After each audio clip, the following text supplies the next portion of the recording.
Good evening, everyone. If you could all please find a seat.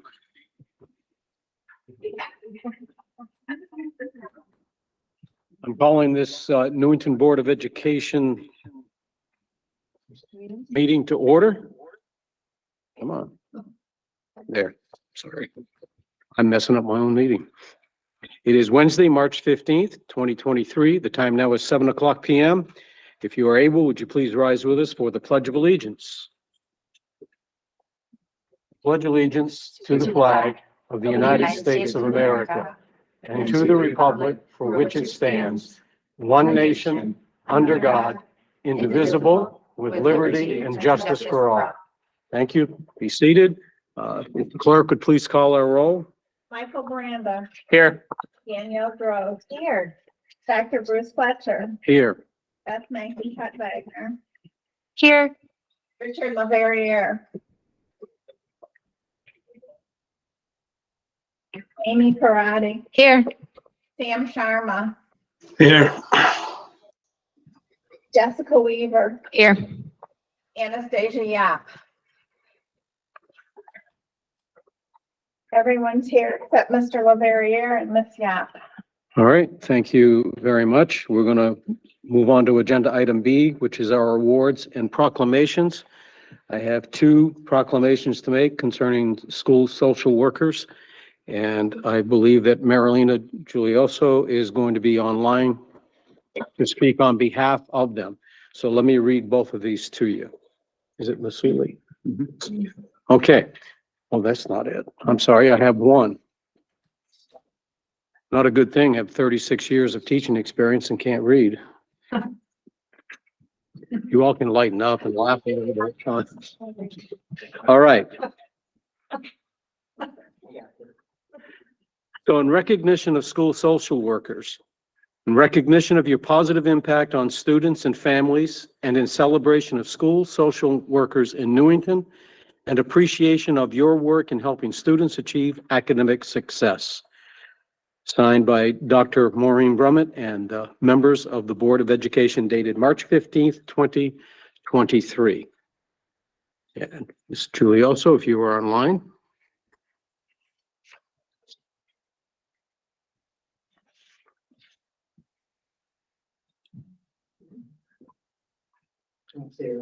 Okay. Do we have any of our social workers online? Oh, I'm right here. There you are. Would you like to say something? No? He's coming up later for some other reason. Thank you, though. Thank you so much. We're glad to be in the district. All right. Well, thank you. Thank you so very much. All right. So what we'll do now is I'm going to turn this over to Dr. Brummett. She is online with us tonight, and she's going to present our everyday hero, I believe. Or do you want me to do it? I'm happy to do it, Dr. All right. Let me go back to my slides. We actually have two everyday heroes, but I believe only one is in the audience tonight. One was unavailable, but we're going to make sure he receives his award tomorrow. So it's only fitting that our everyday hero for this month is also a school social worker, and it's School Social Worker Week on honors. So it's all coming together beautifully. Diana Masuli is a school social worker, Anna Reynolds, and she was nominated by Rebecca Voisin. Diana is our school social worker, Anna Reynolds. There are many things that Diana does that contributes to the positive environment. First, Diana is a colleague and a friend. Whether it's school or personal, Diana always makes herself available for staff in need. She offers a listening ear and sound advice. She has shared her personal contact information with me personally and makes herself available day and night to chat about school, personal, or student needs and concerns. I have come to rely on her rational and sound counsel. She has provided support and advice for how I can better support my students emotionally and behaviorally in and out of the classroom. She participates during conferences with families and communicates regularly with them too. Together, we have researched and implemented supports that help a wide range of students and their academic, social, and emotional needs. For example, most recently, we have begun working to research and implement various fidget tools for students with anxiety or attention needs. Second, Diana is a trusted adult to many, if not all, students in our school. All the students in my class know her personally as she co-teaches our SEL program, Rethink Ed, with me in my classroom weekly. The students trust her. They are open and honest in their willingness to share their thoughts and feelings related to our lesson. Because of this, they know her face in our school. When faced with challenging problems or emotions, my students know that she is someone they can go to for help. In addition, I know that Diana has a full caseload of students she sees and supports on a regular basis. Diana makes it a point to really get to know these students and their families. She has genuine concern for their success and well-being, not only within the walls of our school, but in their homes and community too. To this end, Diana organizes many charitable activities in which she rallies our school to support families in need. Most recently, she organized staff to donate funds or gifts to many families so that they might have a better holiday season. Each day, Diana runs our morning announcements. Diana does so with enthusiasm. She often has students on as guest speakers, many times sharing traditions and customs related to the season or time of year. Students in our school look forward to these daily announcements. Diana also is the advisor for our student council. This is no easy task, but Diana guides these young leaders in making our school and community a better place to be. Our student council is responsible for many worthwhile projects and activities that get our entire school involved in helping others while building a sense of community and school pride. I know that she is part of many other committees and groups who are whose behind the scene work goes unnoticed. Finally, Diana carries her love of community and children into her home. She is a foster parent as well as a mom to her own daughter and now son. As I've gotten to know Diana, it is evident that she has a strong love of family, community members, and Anna Reynolds. I have come to consider her a close colleague and friend. So it is my pleasure, Dr. Fletcher, to present to you Diana Mazzulli, our hero, everyday hero of the month, as well as a social worker on Social Worker Honors. So do you have the plaque handy? I do. I do. So why don't we bring her up with a round of applause and see if she has any comments that she'd like to make. Thank you, thank you. Oh, Anybody want to take a picture? yeah. Getting in her name. I gotta get in the name. And while she's No? situated at the podium, Thank you. Issues at this table. let's see. Diana, while you're making your way up to the podium or next to Dr. Fletcher, I also want to share with the board that Diana and I worked together on a scenario at Anna Reynolds where I was extraordinarily impressed with the dedication she showed to a family that was new to our country and needed quite a bit of support. And she was a huge, huge advocate for the family and went above and beyond to make sure they were welcomed. And I saw it firsthand. So without further ado, is Diana want to say anything? She has already come up here and she's not going to speak. Okay. Well, we'll let that award speak for itself. I'll turn that back over to you, Dr. Fletcher. Do you want to do board comments now? I believe we do have some other social workers on the line as well. Okay, so I will at this time, I'm going to turn it over for board comments and then we'll come back to these other ones. So, Wagner. Thank you. So just wanted to really say thank you to all of our social workers, especially in the past few years. You have just gone above and beyond to make our kids feel loved, to feel heard, and to feel seen in some of the most difficult hours. And just wanted to give a special shout out. This lady over here, I was saying to Amy and Jessica as we were heading to the curriculum meeting, is that she is that person that whenever we think about doing good things, we're like, I should do that good thing someday. I should be that good person someday. That would be great for me to do. She does all of those things. She doesn't look tired. She doesn't look frustrated. Hi, Noelle. She doesn't look frustrated. She doesn't complain. It's a work of love and a work of passion that she exudes. And I think I met you a year ago-ish. And I just remember meeting her, and anybody that has ever, I think, come in contact with her is blown away by the amazing, amazing individual that she is. And my God, Newington is very lucky that we have her. Thank you. Mr. Branda? Probably should have let you go last. Just like Sorry about put a that. bow on the whole Sorry thing. about that. So then I'll be brief because I don't think I can top that. I'm sorry.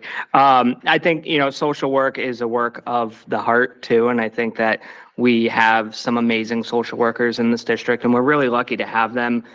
Especially as Beth mentioned, just everything that's been going on the last few years, to have such a dedicated team that's willing to not only work with obviously our students, but clearly in the Everyday Hero Award, just the mention of working with the staff as well and making sure that they feel supported, and there are extra hands on deck to do whatever's necessary. And I think just every situation being different, every student, whatever they're going through, whatever they feel like they're not being heard, I think social workers just do such a great job at helping them find solutions. And I think that that's really important. I've known some students who have benefited from the social work, and it's just, there's no value on it. You can't put a value on it, really. It's just such great work. And I think everybody who is in that profession has a heart of gold. So thank you very much. Thank you. Go ahead, Ms. Weaver. Yes, Love Fest. I love it. It's been a minute since we've had this with budget and stuff, but I just want to say, writ large, thank you so much to all our social workers. We appreciate you so much. I won't wax on as much as I usually do, but I really want to say thank you. And I'm really excited to hear, like, it was a 1-page single space document, and I feel like it was just like an ounce of your day. And I just think like we could probably write a full novel about all that you do. So I'm so excited that not only we get to hear that, but the community gets to hear just kind of one bit of your life, which seems like, I just don't know when you sleep. I hope you sleep, please sleep. We're just really grateful for that, because I think, it's just one of the things that you're representative and emulate a lot of the values that we want to instill in our students and our community that you have. So thank you for your dedication, for coming every day to school, and for your dedication to our students. It's clear even from the impact on our board members you have. So from the bite size to the large size, we really appreciate it. And you are an everyday hero, so congratulations. Go ahead. Yes, I'll be quick, but want to just say thank you to all the social workers. And I really think that you want to thank Mrs. Boise too for nominating Mrs. Masuli, because I think it really just shows how important social workers and support staff just in general are to our classroom teachers. You don't, the teachers in front of the students all day, but so many other people are in and out of the classroom, and just the, support you give to the students, but also teachers and parents and everyone in the school, I'm sure it's great to see a classroom teacher highlighting the appreciation she has for the other staff in the school system. So thank you for everything you do. And thank you to all our social workers. We really are lucky to have everyone in the district. I really am going to keep it brief. Congratulations, well deserved. Thank you. All right, Sam Sharma. Hey, I just want to echo what everyone else said. So, all the social workers, thank you so much for all the hard work and going above and beyond. So we really appreciate it. Thank you. All right, thank you. Now I'm going to ask again, I know I asked earlier, are there any social workers online that would like to speak right now?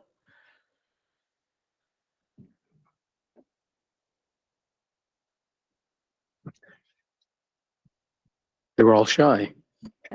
Mr. Smith is on. He's the principal of Anne Reynolds. Would you like to say a few words, Mr. Smith? Yeah, I'll just add that we're very lucky at Anne Reynolds to have Diana as part of our team.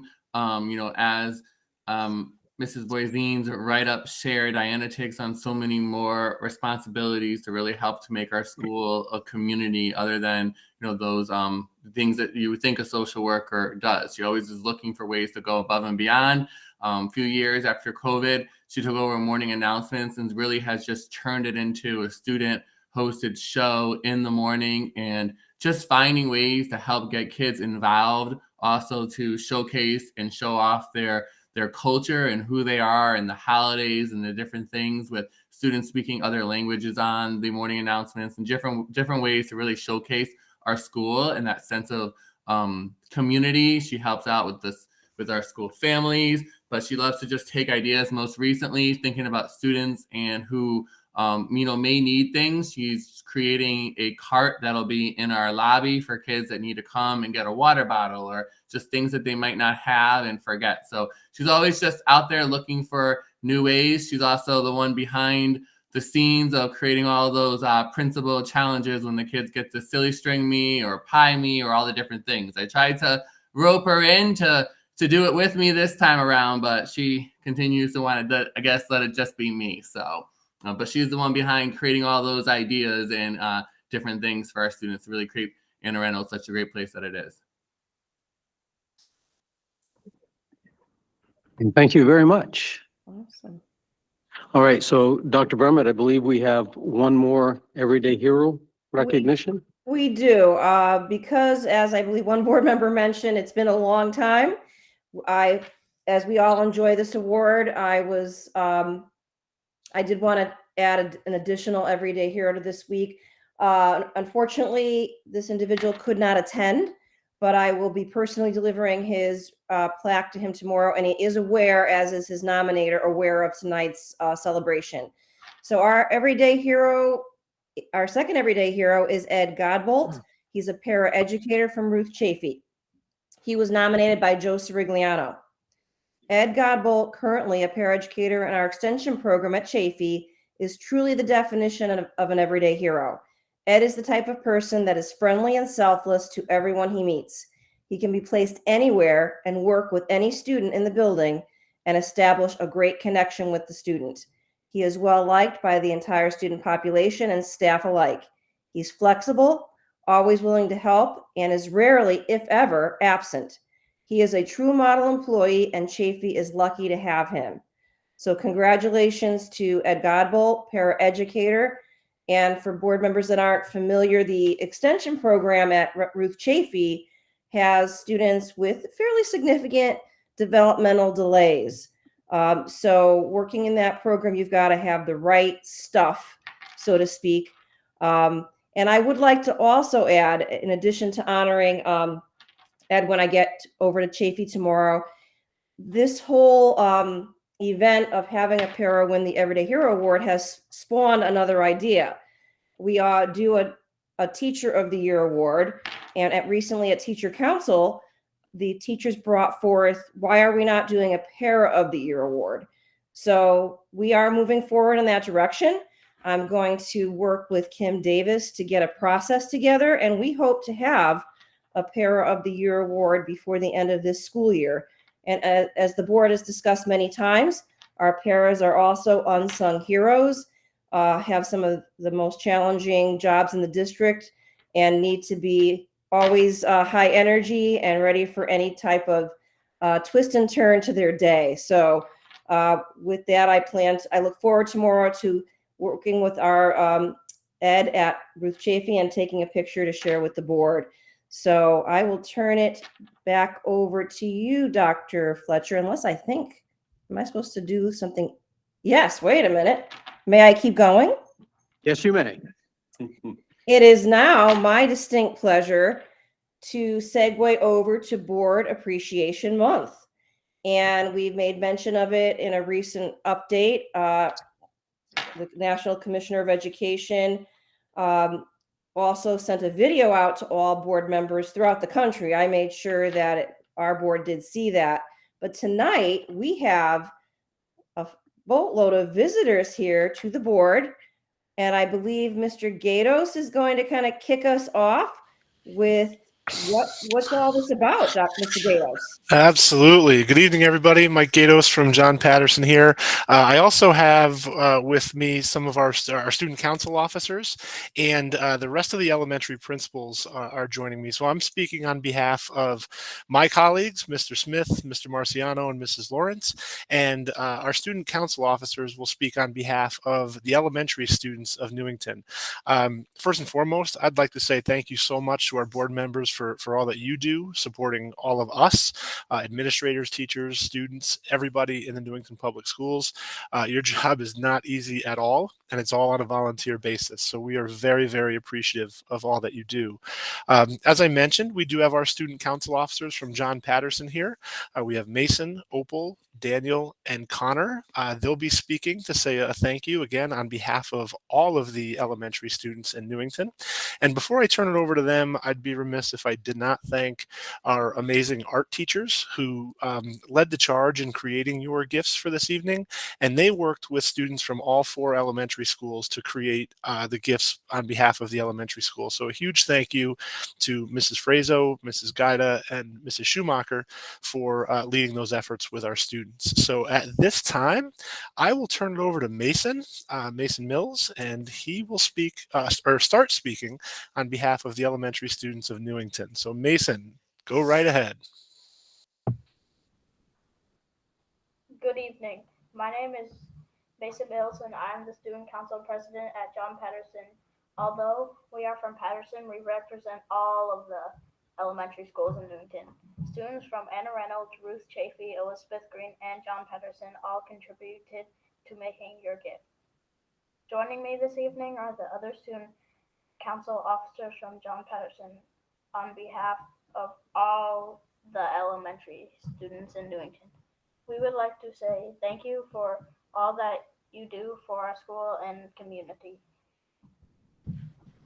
Hello, my name is Opal Bucci and I'm the Student Council Vice President at John Patterson. You worked hard to help make our school great for us, and we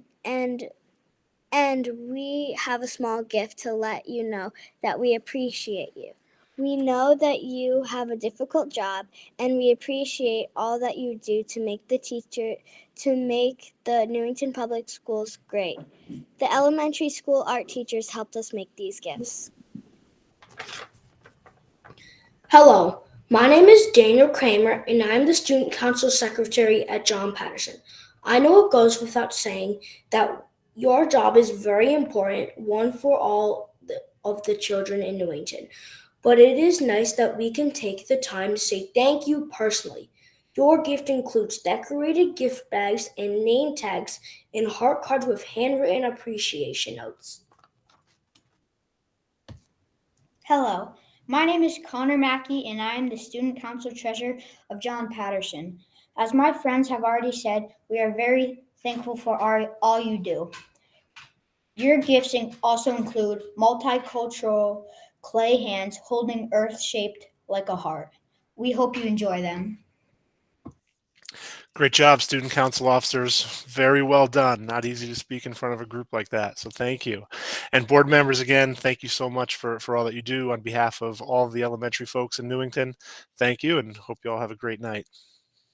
Oh, and I just want to say how proud I am of our elementary representatives today. They were so articulate and so poised. My goodness, Board of Ed members, the future looks bright here in Newington Public Schools. Well, if I could just jump in again, Dr. Brumlett, I hope they do not get any ideas from my colleague, Mr. Smith, on this torturing of the principal thing that they do across town. So if they need any counsel on that, I have been a part of that. I'll be happy to share the tricks of the trade of that silly string. So Mason, Opal, Daniel, Connor, none of that on our end. All right. Thank you so much, elementary principals and elementary student council representatives.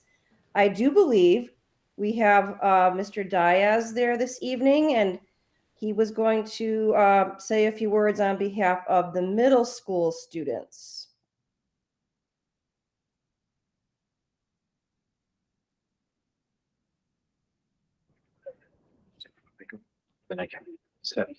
Hello, everyone.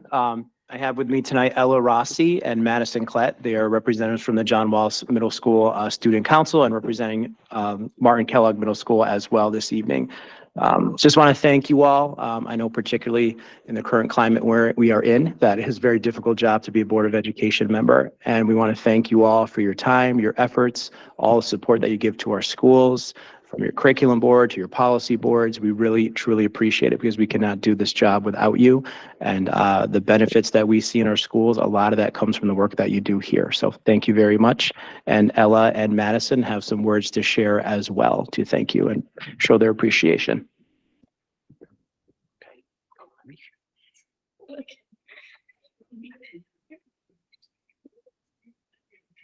Dear Board of Ed members, my name is Ella Rossi. Okay. There you go.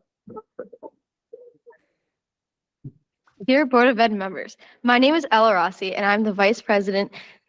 My name is Madison Klett and I'm the Secretary of the Student Council here at John Wallace Middle School. On behalf of John Wallace, I would like to thank you for your hard work and dedication to make our school system better. We really appreciate all the time that you have put in to make school more enjoyable for us. You wake up every day and put your hard work in to make some important decisions that could change our life. You have made a big difference in our school system and we thank you for that.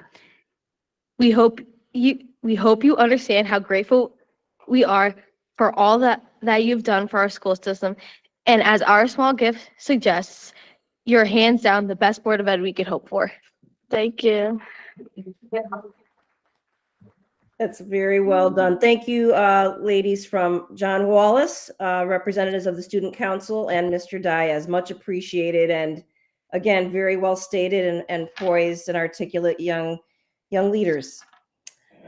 My understanding is that our Student Board of Ed representatives will be speaking on behalf of the high school about Board Appreciation Month. Do I have that correct, student representatives?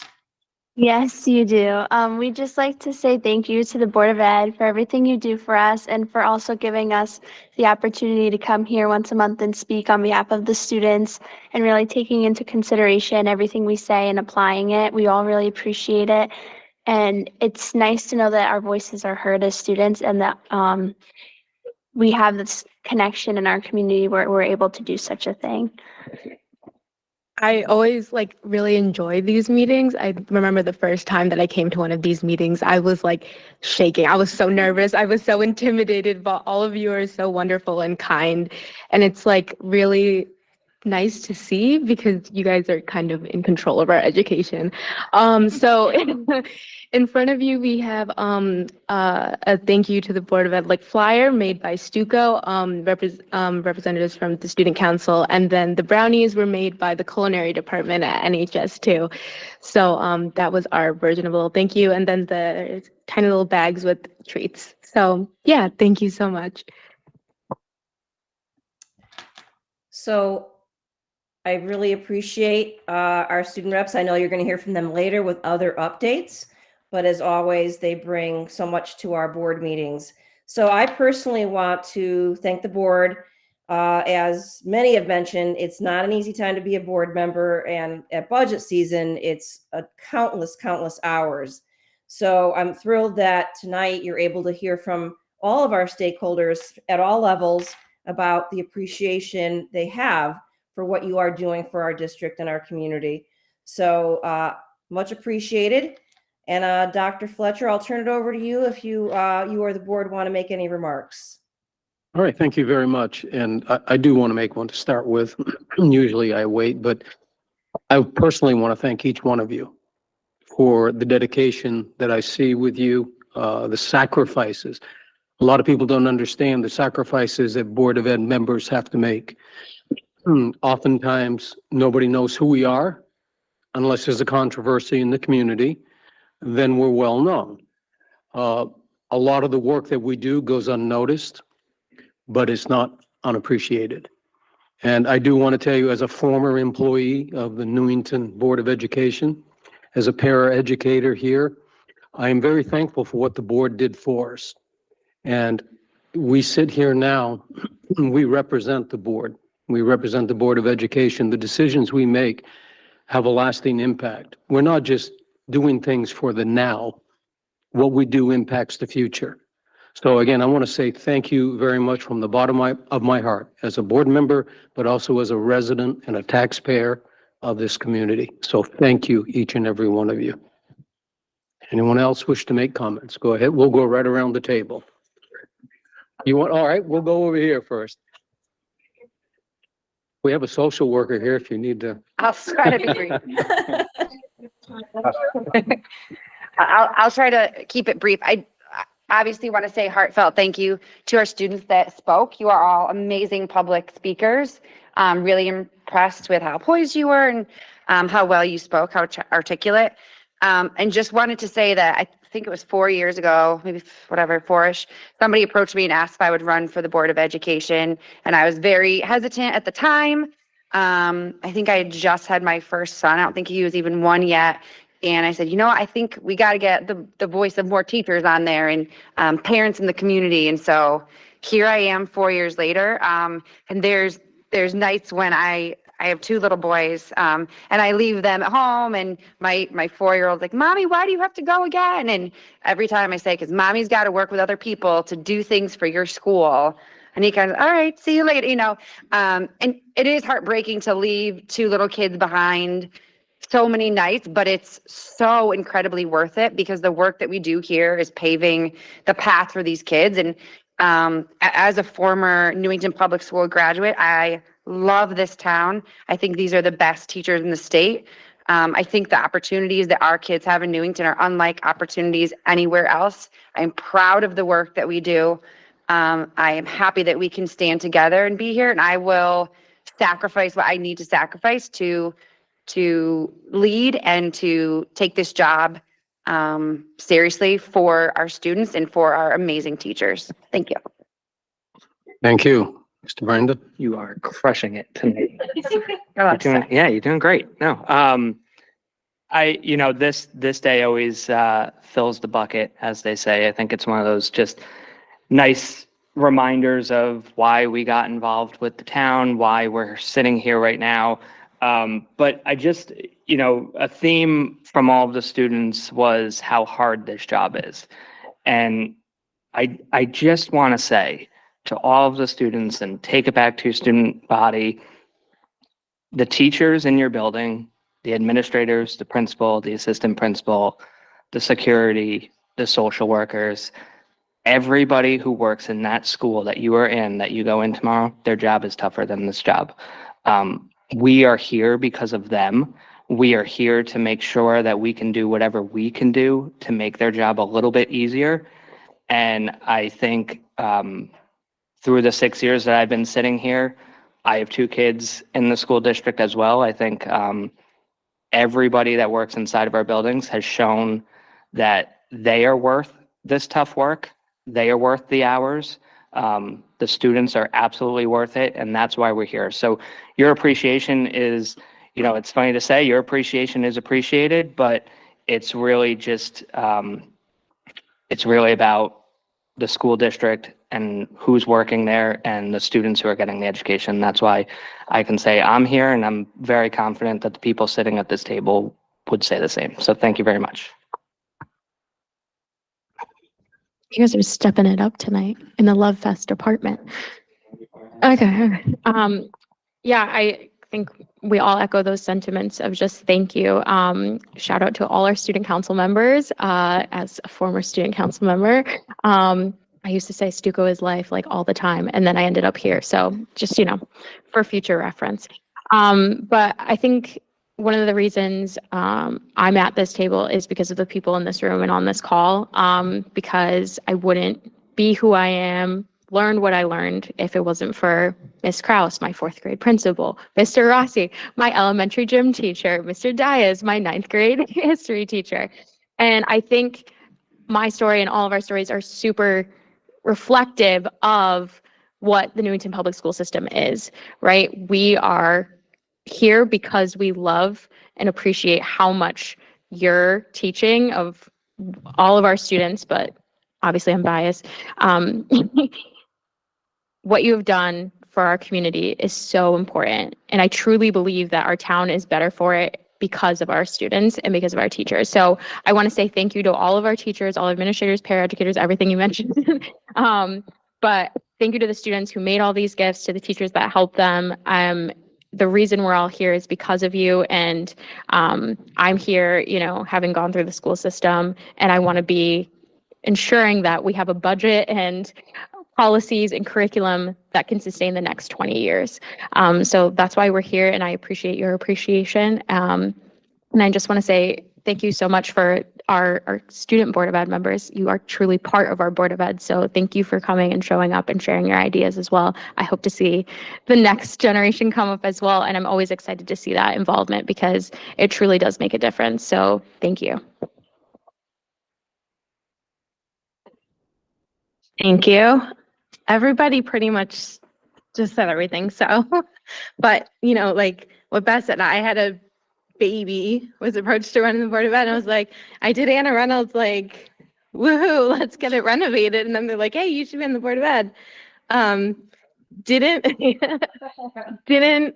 know what to expect, but the last almost 2 years has been super challenging, but super rewarding. So everything that they said, the appreciation for just everyone in those buildings and in central office, we're here for you. And I'm here for my kids because I've got 3 of them coming up through the school, in Newington. And I moved here because of the school system.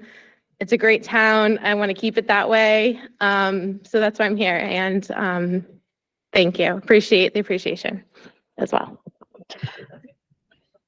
Because I'm the youngest child, I always get the last word. Just remember that. Huh? Oh, that's true. Sam should go first. I'm like, Sam's not here because Sam's the youngest child too, but he's my youngest in the school system. I want to say thank you to everyone who spoke. I know it's hard to come. I remember the first time I ever spoke at the Board of Ed meeting. It was during a former administration, and my voice quivered and I was very nervous. And so like kudos to you guys for coming out and like speaking, and the kids online. I'm going to talk a little bit longer on this one. So I want to say that the reason why I'm here is because of students. It's not like the teachers are very super duper important, but at the end of the day, it's about making decisions for you guys, and hearing your input is what drives me to come on every other Wednesday night, and 16 different committees that Mr. Dr. Fletcher put me on. So I want to thank you guys. We don't need this. It's awesome and it's sweet to be appreciated, but we're all here because of you guys. It's about the students. So thank you for coming out and supporting us, but really it's about us supporting you. So still shorter than all of you guys. Sam? Hey, I just want to quickly thank all the art teachers and all the students. Appreciate the gifts, and thanks a lot. All right. And thank you. Right. I don't see any more hands. I would like to do something. What's that?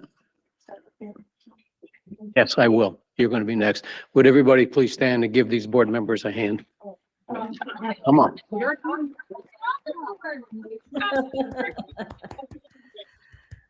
Thank you. Thank you all. Dr. Fletcher as our board chair. Thank you so much. You're welcome. And again, thank you. All right, Dr. Brummett, do you have anything further to add? I just want to thank all of our administrators that were able to join us this evening, our student reps. Again, you did a fantastic job. Those that were able to be there in person, thank you so much. And all the teachers responsible for the gifts. I know they will be appreciated and valued by our board members, because for those of you that don't know this, you don't get paid to be a Board of Education member. It's a volunteer position. So the gifts that you provided tonight were very important. So thank you all again. And once again, thank you to the board for all that you do. And clearly it's not going unnoticed tonight. So thank you very much. All right, thank you. And all I can say is I'm glad I had my annual blood work done this morning. That's going to be fun. Okay, so we at this time are going to move on to our presentations, and we're going to have a presentation for the equity work at John Wallace Middle School. Dr. Brummett, do you want to introduce this? I do. Mr. Dias is joining us this evening. I don't know if Mr. Chirillo is also there. My apologies, my angle isn't of the full room. But they have done some substantial and impressive work at John Wallace with their equity efforts. In fact, they have done such a stellar job there with support from many of our central office team that are around the table tonight, actually, but as well as just their own stick-to-itiveness. I have actually invited a superintendent network that I belong to visit John Wallace at the end of April, because I really believe they will see some pretty impressive things there. But without further ado, I will turn the mic over to Mr. Diaz to share what's going on at John Wallace relative to the equity efforts. All right. Well, thank you, Dr. Brumman. I appreciate it. I'm used to standing up when presenting, so bear with me on this. It feels a little strange. Yeah, I know, standing with the microphone. But yeah, so thanks so much. It's really an honor to come in front of the board and just kind of share what's actually happening at the school level. I know, when you have your board meetings and you hear from Dr. Brummett, you get an inside look on what's happening on the ground in our schools and you hear about it, but it's really a pleasure to kind of speak to you about what we've been doing at John Wallace. And I have to say, our staff has really just been amazing in embracing a lot of the efforts that we've been doing. And they really have been crushing it this year with the work that we've been doing and the discussions we've been having. So I'm very proud to share some of the work that's been happening. Mr. Parisi, you can go ahead and advance the next slide. So, when we talk about equity and the focus on equity, it really comes back to our district goal, which I know you're all very well aware of. We're really honed in and focused on reducing our opportunity gap for students, particularly students who historically have been marginalized or underrepresented. And that's really where a lot of our work comes in. We've actually had in our mission statement at John Wallace for quite some time, the idea of a rigorous and relevant education. And we're really honing in on that this school year with a lot of our equity work and ensuring that we're representing all of the students and all of the constituents that happen to be at John Wallace Middle School. The way we're going to tackle that work is really through the SRBI process. I'll try to avoid a lot of kind of educational jargon when we're speaking, but the SRBI process, scientific research-based interventions. There are 10 principles of SRBI that the state has and many other institutions have put out. And we've really honed in this year on one of those, and that's been culturally responsive teaching. And that's really where a lot of our work has really happened this year at the building level, and actually at the department level as well with a lot of the PLCs that we have happening. So the way we're going to measure a lot of the goals this year is what we're looking at is 100% of our students will grow throughout the school year. And we're saying that 80% of our students are going to be at goal by the end of the school year. That's all of our students, Black students, Hispanic students, any student that we have here at John Wallace that we're looking at, we want to ensure that they're going to be able to be at goal by the end of the school year. And how we're going to do that work is really honing in on our PLC work, which are professional learning communities at John Wallace. And that happens at the building level. That also happens within departments. And that also happens amongst individual teachers. So really what we are is aligned to the district plan, but I want to speak a little today on how we're making that happen at John Wallace. So really two big goals. Number one is that all of our staff this year is engaged in learning around SRBI and what those 10 principles are. So our staff at the beginning of the school year, we did actually an audit together in the opening days in August, where we laid out all 10 principles of scientific research-based instruction. I've linked them in a later slide if you'd like to reference those. But some of those principles involve data-driven decision-making. They also involve having collective ownership of all students. The one that we're honing in on at John Wallace is culture responsive teaching, and that's where a lot of our work is happening. We've also done some things like restructured our grade level meetings. So we meet actually weekly with an entire grade level of teachers at John Wallace. It's really a nice benefit of being at the middle level that we have that kind of team model. So once a week we get together with our staff and we are able to identify students who may need a little extra assistance, whether that's academic assistance, social emotional assistance, and we're able to identify their needs and kind of work together on that.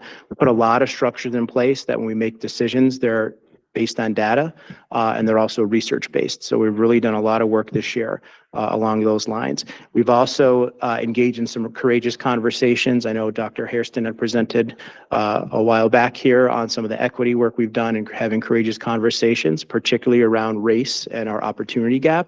And we've engaged in those conversations at John Wallace with our staff. And we've done a lot of learning around opportunity gap, why that gap may exist, what are some areas of focus that we can try to tackle that together. So that is kind of the focus area that we'll look at in a little bit. In addition to that, our second real big goal that we've had this year is engaging in learning around culture responsive teaching. So we've engaged in a book study on culture responsive teaching in the brain. It's by Zaretta Hammond. And the text really is a great approach to culture responsive teaching because it goes much more in depth than you would think from the title is. It's really focused a lot on brain research, and it really looks and examines current research around learning and how students learn best. All students particularly from culturally or linguistically diverse backgrounds. So what we've done is our staff throughout the year in professional learning has done reading and action research around this topic. And we're in the stages now, we're implementing a lot of these practices, and I have some examples that I'll share with you.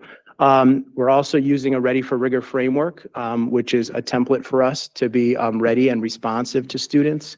And in addition to that, we are using kind of a way to organize our thinking around teaching and learning through the Ignite Chunk, Chew, and Review template, which I can talk a little bit with you about.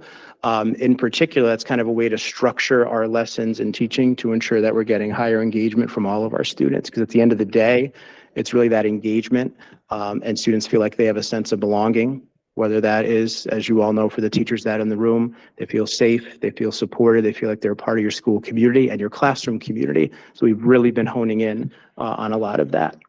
And in addition to that, just communication with families. We have a weekly newsletter at John Wallace Middle School, and we've made an attempt this year to really try to highlight a lot of what we've been doing in the school. A couple examples, of our newsletter during Black History Month, we profiled a lot of what was happening in our school to both honor and teach students about Black history in our school. So we had teachers put together a great array of activities for our students. Our student council actually put together an activity that we did in our advisory class as well, which I'll talk about a little bit later. So trying to use that to kind of communicate to John Wallace School community on the things that we're doing and highlight, different aspects of what our community looks like and what our different groups that we have or different individuals, what they bring to the table, whether it's linguistic differences, cultural differences, religious differences, and kind of highlight that as we move forward. So our focus on equity, we continue to advance one more. So far, what we've been doing, as I said, is using SRBI and our grade level teams, our content PLC teams as well. We've engaged in that learning and discussion of culture responsive practices. And really the goal here is for us to close that opportunity gap that we have. And the continued work, we can go to the next slide, is to continue to strengthen these PLC structures. It's been pretty remarkable, the work that's been taking place amongst our content area teams. They've been disaggregating data, shifting their lessons, really doing a lot of work around how do the learners in front of us really engage with curriculum and learn best. We've also done a lot of work around building relationships with students, becoming allies with students and creating these learning partnerships as well with our kids. And again, our goal is to really to continue and learn and have a culture responsive lens in our planning and in our teaching. And that's going to continue that work on closing our opportunity gap. So just a few examples of what we've been talking about with culture responsive teaching in the brain. Our staff, as I said, have engaged in this school-wide book study. So every member of our faculty has done this action research this school year. And we've all engaged in discussion and application of learning. What I love about this book as a former psychology teacher is it really hones in a lot on the brain science around learning. So we did a big study around the brain and how students learn best, and then how our actions, our teaching strategies, and some of the moves we can make as adults can impact that in the classroom. We also had a lot of conversation around high leverage teaching practices.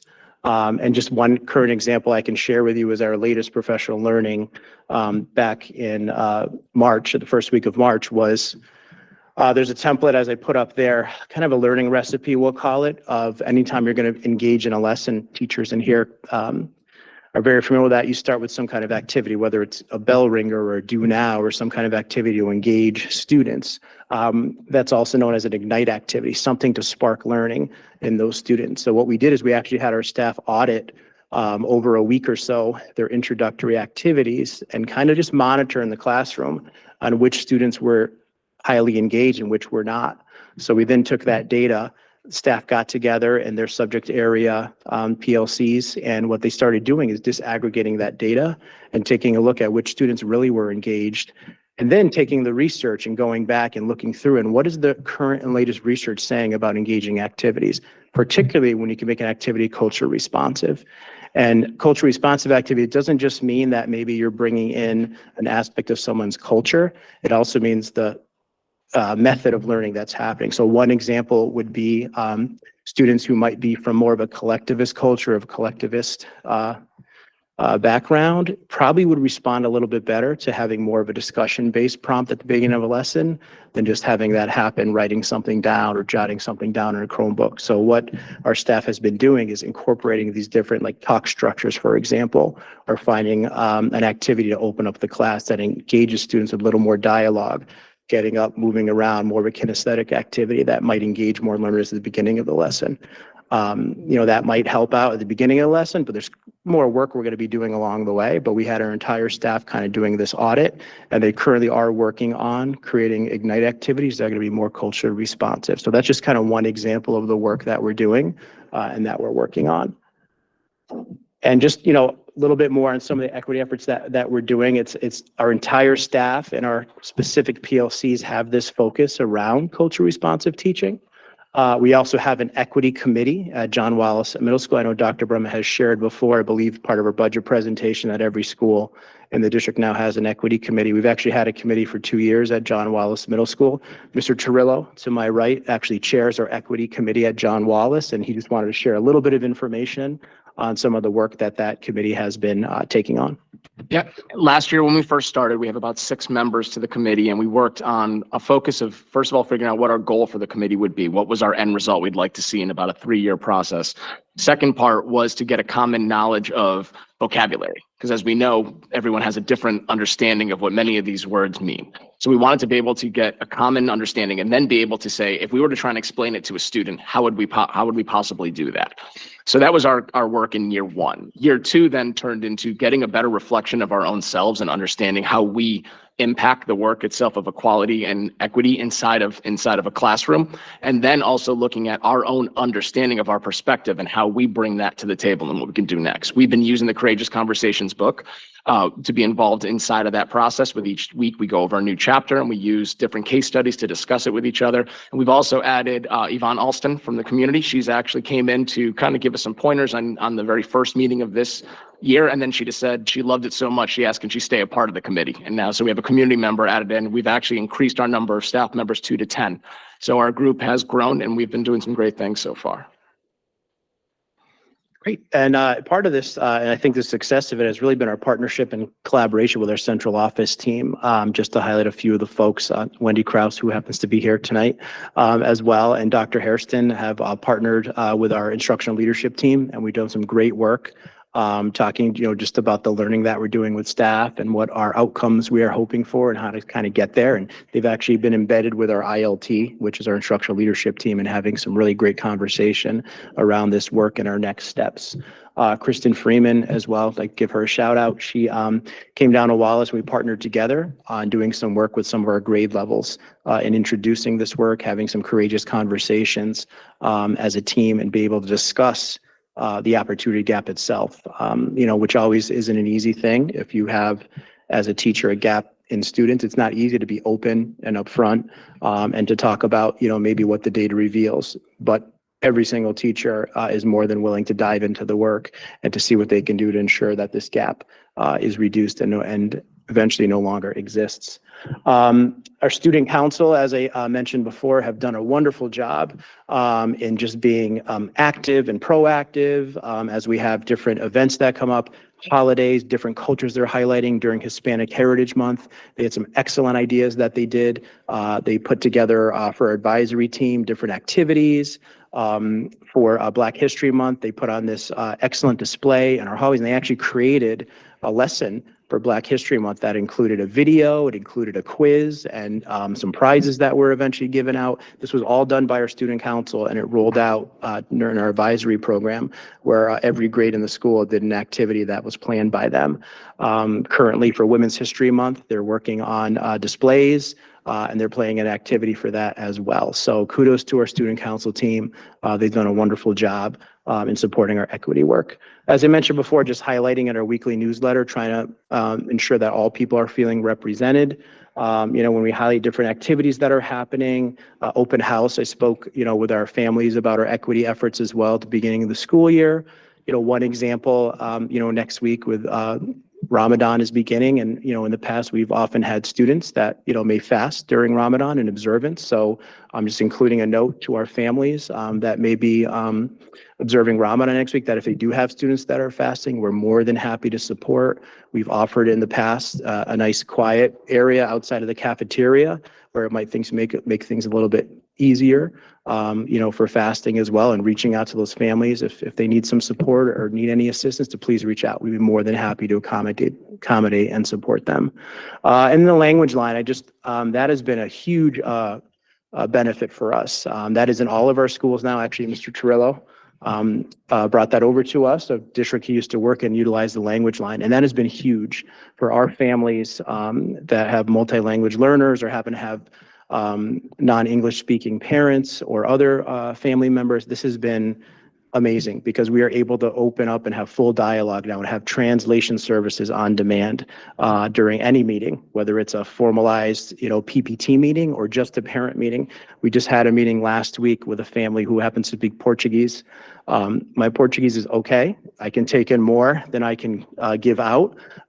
So we had a translator, but it was amazing to have a conversation with this family, and mom was so appreciative of, it's a new student that we have, and was very appreciative of just the experience in just the last month of her daughter. And it was great to be able to have that full on dialogue with the entire team in those translation services. And, through Parent Square as well, I believe you're all aware that families can choose the language that they get our newsletter in and different messages that come out. So all of these efforts, at the end of the day, it's about ensuring every single student that comes through John Wallace and through our district, can achieve their best, right? And that's what equity is all about. So all of these efforts that we're taking on this year, it's not just a 1 year kind of initiative. This is what we do at John Wallace. This is how our vision for our school is, in having that equity lens and ensuring that all of our families feel supported, feel valued, and that all of our students are going to achieve at high levels.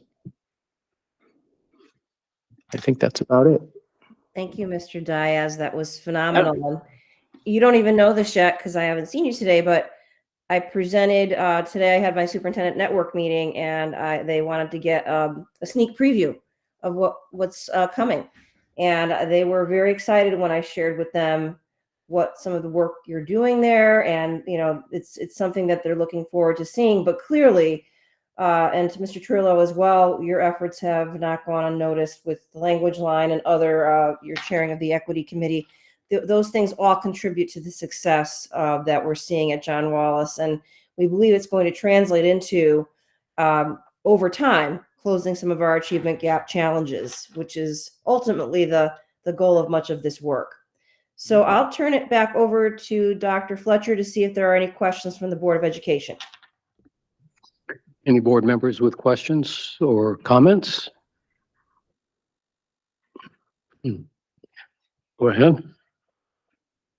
I was just really quickly going to say, as an educator myself, I really enjoyed a lot of the points you made, especially about the beginning of lessons, having kids to ignite their learning, get up, move around, be on your feet. I think that is a way to start the engagement right there. I think we know that's a little bit more challenging post-COVID to engage some of our kiddos. So I love the whole move around kinesthetic and It just got me thinking like, okay, what can I do tomorrow? So anyways, just awesome work. Thank you. Thank you. Thank you. Okay, go ahead. Thank you. Just wanted to say thank you for all of this work that you're doing, and I think it's just really important to, use the data, as you said, and recognize where there's gaps, because if you don't see where the gaps are, you can't fix them. So I think it's great, just all around the whole list of things that the school is doing, the district is doing. I know there's a lot of things at other schools as well. They each have their own equity committee, and just it's a good, it's great to hear specifically what John Wallace is doing. And yes, thank you. Thank you for your efforts. Thank you. Mr. Rose. How has your data, you started, I think you said 3 years ago. I know it's slow.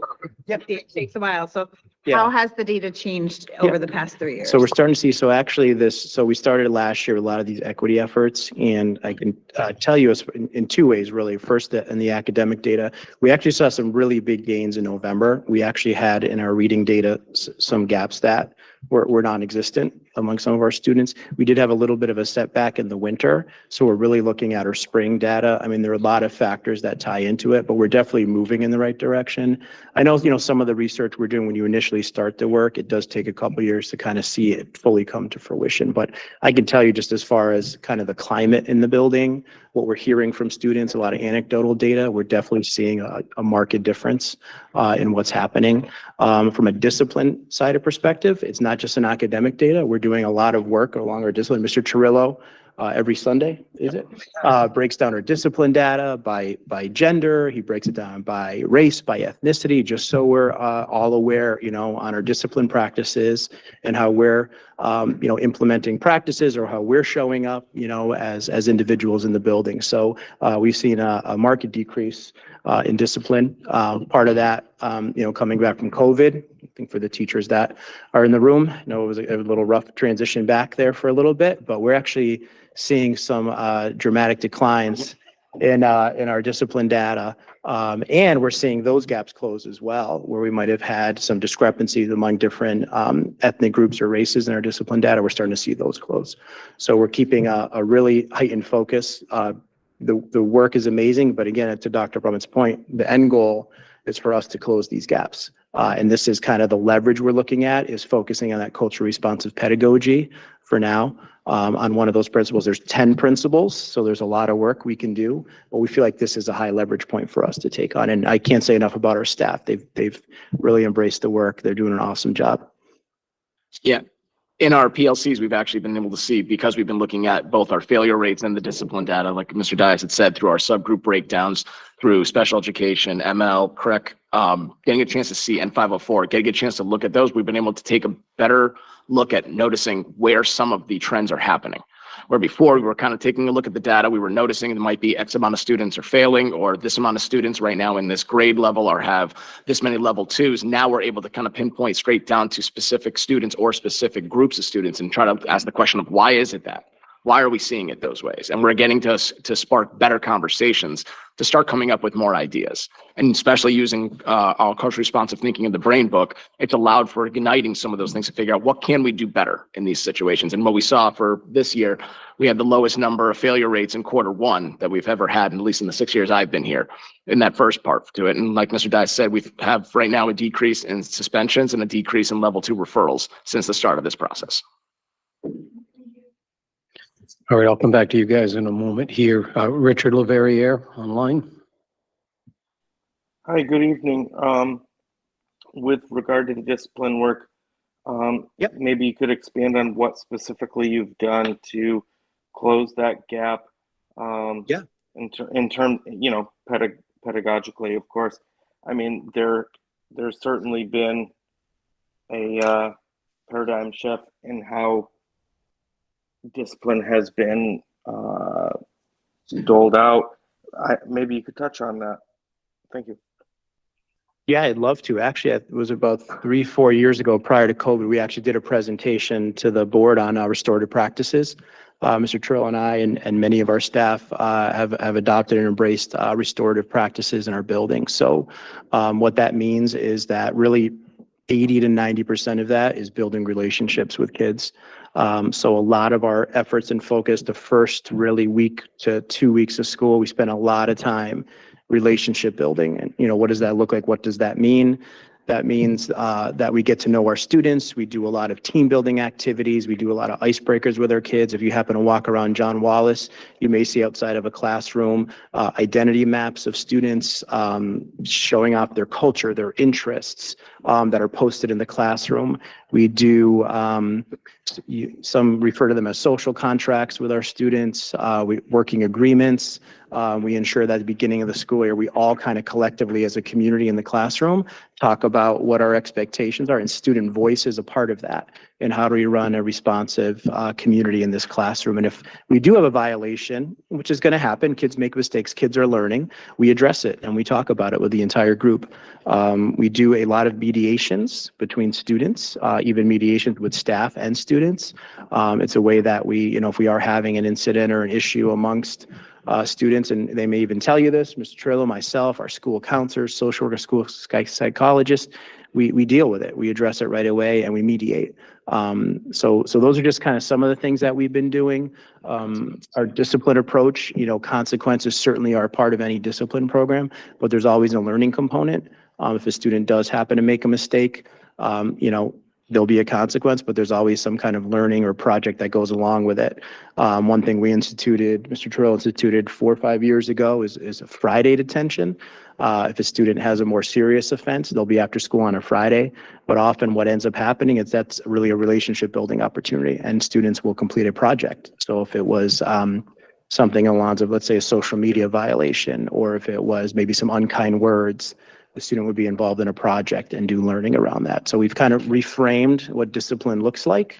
Consequences are appropriate, but we realize that punishment isn't always the best way, to go. So certainly we have consequences, but there's always a learning component. And at the end of the day, as I said before, it's a majority and a bulk of our work is around building relationships, ensuring that when students are in our school, they feel safe, they feel valued, and they feel welcome. And that's, I think, the core of any strong, discipline program. Well, thank you very much. I mean, mistakes happen. Friday detention. Ouch, that's harsh. It is. I do like the idea of the mediation there. Finding middle ground, meeting between people. I mean, in terms of decision making, I'm a lawyer, so this is something that I've thought about. That sure. having somebody make a middle ground is probably the path of least resistance. So I do appreciate your efforts there. Thanks. You're welcome. All right, next, Anastasia Yop. Hi, how are you? I was just wondering, could you share some of this data with the Board of Ed just so we can kind of see where it started versus where it is now? Sure. Yeah, we'd be happy to. Thank you very much. That's all I asked. Go ahead. She said I could go first. Yes. Along the lines of anecdotal data, I do know someone who substitutes in different schools in the town, and it was completely without a doubt, the kids at John Wallace were more respectful than some other places. Not that there's different age levels too, but and it was the choice school that person wanted to sub at. So when that person had come to me first and was concerned, I said, you know what? I go, that starts with the teacher and it starts with the school and the expectation of the school. So I know that it's trickling down. So anecdotally, I can tell you without a doubt, the substitutes that I know that are subbing in your school are saying they're seeing that respect of kids. So thank you. Excellent. I think that's a testament to our families as well. We work in partnership with our families, and just an example, restorative practices. When we do have a disciplinary incident, we partner with our families. It's important that we're both on the same page, and there's that learning component is also a big thing too, because kids are going to make mistakes. We know that, that's middle school. So kudos to our families too. I think they're a big part of that. Thank you. Just quickly wanted to say that I really love the work you're doing with restorative practices. I think a lot of schools in the past few years have bought into the restorative practices, but have not done it with fidelity. And that is the biggest problem that I've just seen in my experience. And so the fact that you are doing it with fidelity and that you're open to change and you're working to make it fit for those students and that they learn that this is a learning process. Mistakes are a part of that, and how to correct it is just incredibly valuable. Just an interesting little thought. I know you mentioned about creating this really responsive community. And I would be interested, just throwing it out there, if the students, and maybe they already are, could be surveyed as to their sense of belonging, their sense of community. Do they feel heard? Do they feel seen? Do they feel mentally, emotionally, and physically safe? Just some things like that. I know the ladies were saying that the high school did a survey similar to that. Yep. And I think that data is really, really, really important and would further drive the amazing work that you all are doing. And also prepare kind of the high school too. I think it'd be cool to share that data and say, hey, here's your eighth graders that are coming to you next year. These are their needs. And this is their sense from middle school. How can we tailor our high school experience to meet those needs? Great. Yeah, excellent suggestion. I think that also helps inform. We have an advisory program. We run advisory as many other schools do, and getting student voice in that is also very important. And what, we try to tailor it to what are the needs at the school level. Certainly social emotional learning. We've certainly done some work around cultural responsiveness as well. But also when issues do arise in the school, that's another great venue you can use, is the advisory time to really have dialogue and discussion. And actually a lot of our teachers, if you do come to John Wallace and pop into a classroom, their classes are actually set up in circles. They've really embraced a restorative approach. We have many of our teachers' classrooms that are actually in a circle. And it just kind of helps, set that community feel, and they're actually teaching in a circle. So I'd be happy if any of you are ever interested to come down and visit. We could take a little tour and show you some of that. Awesome. Yeah, I'm so glad this was brought up because it was a really impactful presentation. I think it was one of the first ones that was given when I got on the board. And I think one of the things that stuck was, I think we talked about vandalism as an issue and talking to the custodian and having students see the impact of them having to have someone clean that up and what that says. So kind of facing their consequences, and that just really stuck with me as one of a really good practice. I think that it's meeting, the act and seeing the consequences of that act. So kudos that that's still going. I guess my question is, you talked about kind of that 3-year timeline. Are you looking to continue when we hit that 3-year mark? Obviously COVID hit a little bit of that arc, but I'm just curious too, as you go through kind of the separate principles, are you looking to shift to another or continue to expound upon, the principle of cultural teaching? Kind of what's the vision? Maybe do we have a 3-year, 10-year timeline? I mean, yeah, I think that's always going to be something that we have. Our population continues to diversify, and being culture responsive is really showing up and knowing the kids that are in front of you, knowing how they learn, and understanding their families and their families' needs as well. So I think it's just a lens that you have to have. Any teacher really today, who's in the classroom kind of has to have that mindset. So it's just kind of an embedded practice that'll kind of happen moving forward. We're in the learning stages of it, and we'll continue learning along those lines. But that's something that is going to kind of always be just a part of what we do at Wallace. I guess I don't want to spoil it, but we will talk about this just a little bit later on the curriculum committee. But one of the things we did talk about was the achievement gap, the opportunity gap, and seeing those drastic differences and where those closings are happening and where we want to make them. So thank you to Wendy as well. But I think it's just really important to close those gaps. Like they're visible. And I think the more we get, the better we can identify those issues. So I thank you for your work on that. Thank you.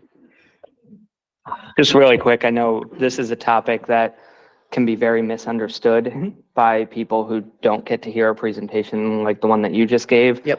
I do know through Parent Square, there is the opportunity to share some of the presentations. So I would just suggest that it would be a great idea for the district to, have you both either, just the recording of this or something that just kind of lets people know in the district, not only what's going on at Wallace, but how this is going to start to impact their school, whichever school they're in, right? And then I forget who said it, I think it was Beth, but how it will impact them in high school as well. I think that that's really important. But I just wanted to end with that. I think that this is a really, really challenging topic to overcome. And I think it's something that you can just quickly throw a book at if you want to and say, all right, well, we did it. We did all we could for the opportunity gap. But I think it takes a lot of hard work and a lot of care to go as in depth as you both are going. And I don't get opportunities to tell you both that I am very proud my daughter goes to your school. So thanks. Thank you very much. We're happy to have her there too. All right, thank you. Any further questions?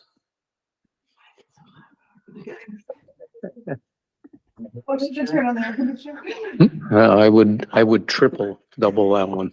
All right. So thank you very much. At this time, we're going to move on to agenda item D, which is public participation on any matter related to board responsibilities. You can call in by telephone. The phone number is 860-665-8659. If you are a member of the public and you're in our meeting online, you may raise your hand and we'll call on you. We do limit civil participation to 3 minutes.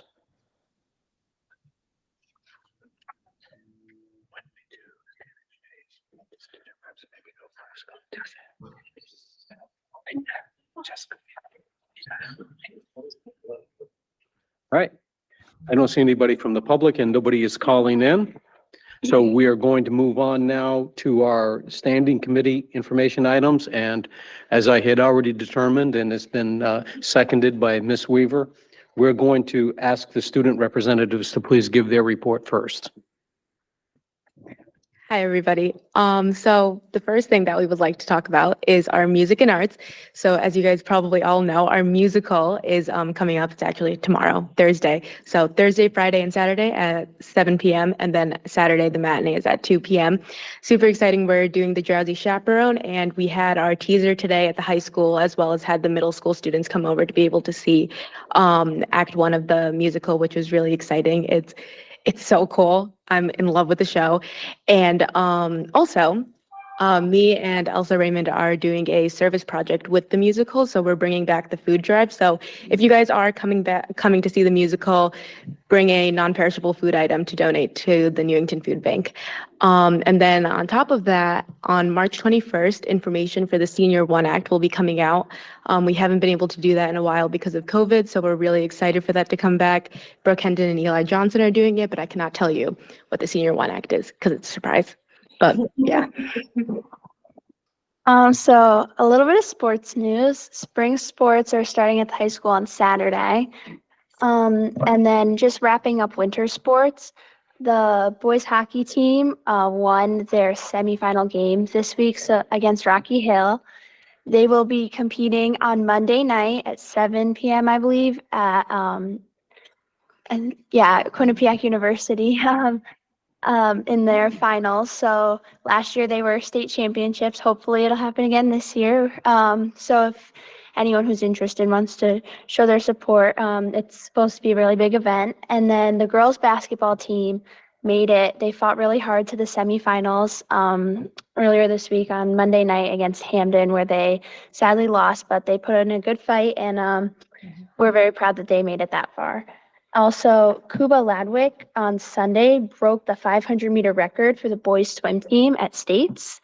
And Katie Bulkey competed at New Balance Nationals in Boston this past weekend, Friday and Sunday, and she represented Newington well. So that's it for sports. So for some upcoming and past events, so back in February, we had National School Counseling Week, and we had a few spirit days for that. So we had Pajama Day for Dream Big, and then we had College Gear Day. So students who had already committed to a college wore their college gear, but if they hadn't, whatever college they were hoping to get into. And then the last day that week was Team Day. We also had our NEASC visit earlier this month, which was kind of weird because we had snow, which kind of messed things up. But there were representatives from the different departments at school who presented, like student representatives, and they presented work that they did in the class and how it was graded and how they enjoyed the classes, with also representatives from the counseling departments as well. I'm pretty sure that went smoothly. And then we also had our blood drive, which was really successful. It was run by former Board of Ed Representative Jimmy Vendetti. He did a fantastic job. He was walking around school. He was like, "Did you know every 2 seconds someone in the United States needs blood?" And I was like, "Jimmy, you've told everyone at this point."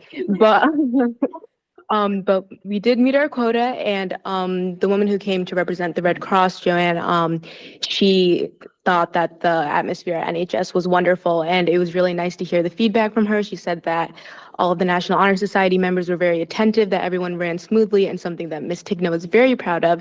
She said that we have a culture of family at Newington High School, which I think is great because we are a family of learners. We also have, well, Pi Day was yesterday, so happy late Pi Day to everybody. And then on Friday, it is St. Patrick's Day. So we will be having our themed Thursday a day late. And we're all going to be wearing green because on Thursday we have senior panoramic photos, and some people don't want to wear green for their photo, which is understandable. Not to me, green is my favorite color, but that's okay. We also have conferences coming up next week along with the SAT day. And so annually we have the Kiara McDermott basketball game. So for those of you who don't know, that's where there is a teacher team made up of Newington High School staff, a student team. We have 4 student teams, 1 for each grade, and then a team from Newington Police Department that all volunteer to play in this fundraiser for the Kiara McDermott Scholarship. So it's a great way to get our community involved and our school community as well. And last year was a really great turnout. I believe it was the first year since COVID last year. So we're expecting an even bigger turnout this year. It should be really exciting. So anyone that's interested, Friday, March 31st. And then also we have our spring pep rally in, I believe, 2 weeks, Wednesday, the 29th. So we have a shortened spirit week that week with a sports day where students can wear their own sports team uniforms or any sports teams they like, just to really get everyone included and involved and really increase school spirit. And then we're also having a blue and gold day. And lastly, on Wednesday, the day of the pep rally, will be a color wars day because each grade level will have a different color. And then we like to take a big picture of everyone in the stands to show all the school spirit and our big turnout. The last pep rally in the fall was really successful. So this time we'll have both winter and spring sports for our seniors to come out and be introduced. So it's going to be a really big pep rally and everyone's really excited. we will also be having a Penny Wars, and well, technically, like the loser of the Penny Wars, but also the winner of the Penny Wars, is getting pied in the face. So we're gonna have jars with teachers' faces on it, and the teacher who has like the most pennies in their jar is gonna get pied in the face. So that will be very interesting. And then we also have some club updates. Oh yes, we also have Family Feud hosted by Eli. It's going to be amazing, and I'm so excited. So for Stop the Stigma, a website was created by the club for mental health resources that was posted. I think it's on the high school website, and they're working on getting a guest speaker and also planning for a mental health awareness week, where I think they're going to send out the survey that we were talking about earlier in the year out again to get more data, and also like see if there's been any improvements made throughout the year.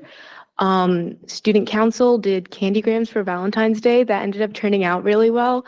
And then also on top of that, the junior class sold carnations at the same time for junior prom fundraising. So it was really cute. Like everybody had like their like flowers in their hand and their like little notes with lollipops. It was cute. I really enjoyed it.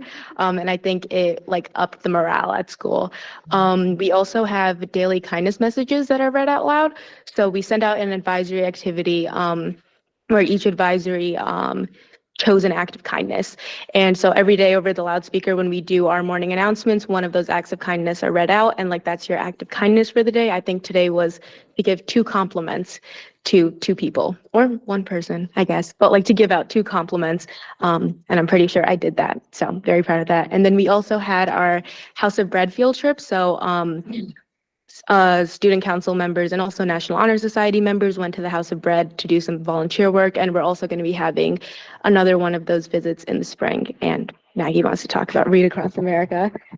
So for Read Across America Week, we had some volunteers from the high school, from Student Council, Diversity Club, and English National Honor Society. Took a field trip to Ruth Chafee, where we were able to read to 3rd and 4th grade students. And Trisha and I were both there, and it was very fun. It's always interesting to see kind of what is going on at the elementary schools, see your old teachers, and also the elementary schoolers are very attentive and ask very good questions. So it was exciting to see. And we talked a little bit about leadership as well in your school and your community, just to keep them engaged, and also got them a little bit excited for high school. So they had a lot of fun questions about that, but it was really fun. It was really cute, and I love reading. It's like one of my favorite things in the world. And I have a younger brother. He's 10 years old. He's in 5th grade, and he asked me to like read to him every night before he goes to bed. So I'm sitting there and I'm like, Harry Potter and the Order of the Phoenix. We're not done with the book yet because it's gigantic, but I thought it was really nice. And we got these like scratch and sniff stickers at the end, and I got this bubblegum machine, and it actually smelled like bubblegum. It was so cool. Yeah, it's so cool. I've never had a scratch and sniff sticker before, so I felt special. But, oh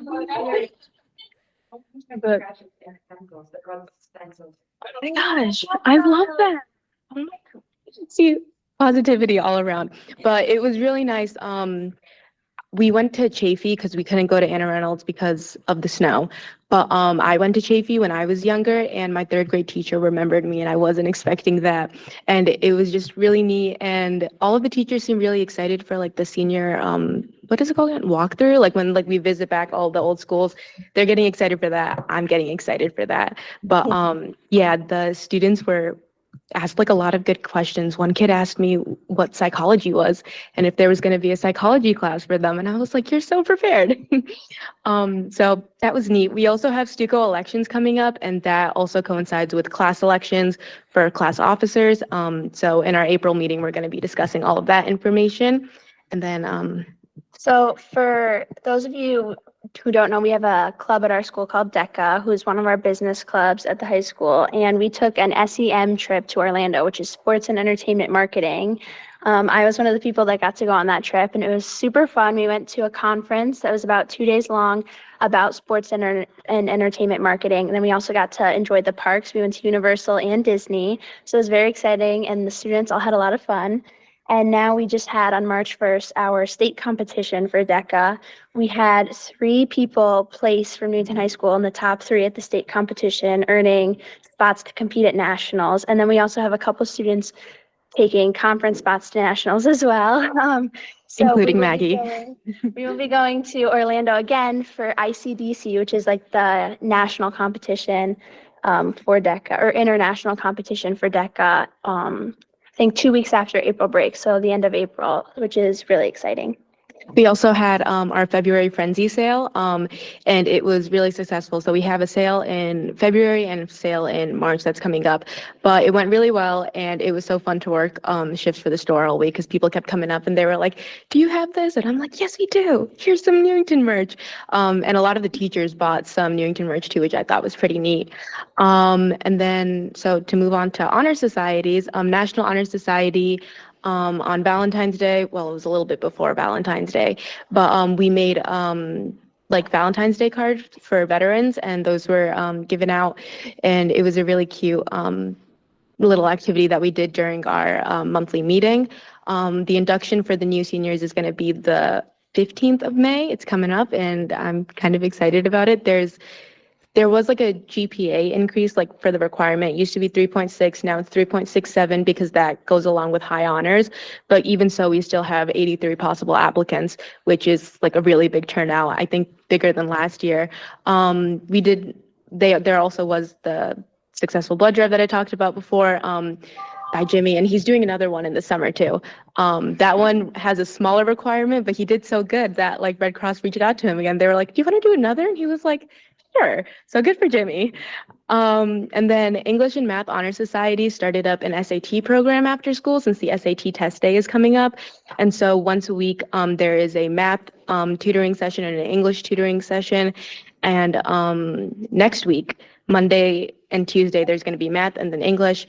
And then on Wednesdays, there's going to be like a cram session for both English and math. So for anyone who wants to attend, and students, you don't have to be an English or math honor society to do it, but like the idea was for those honor societies to get like points and hours for those honor societies. But it's been really successful so far, I think. And we've been spreading information, and it's neat because especially like for English, like if you're not taking AP Lang, you don't really get much English SAT prep because the AP Lang exam is basically the English SAT portion.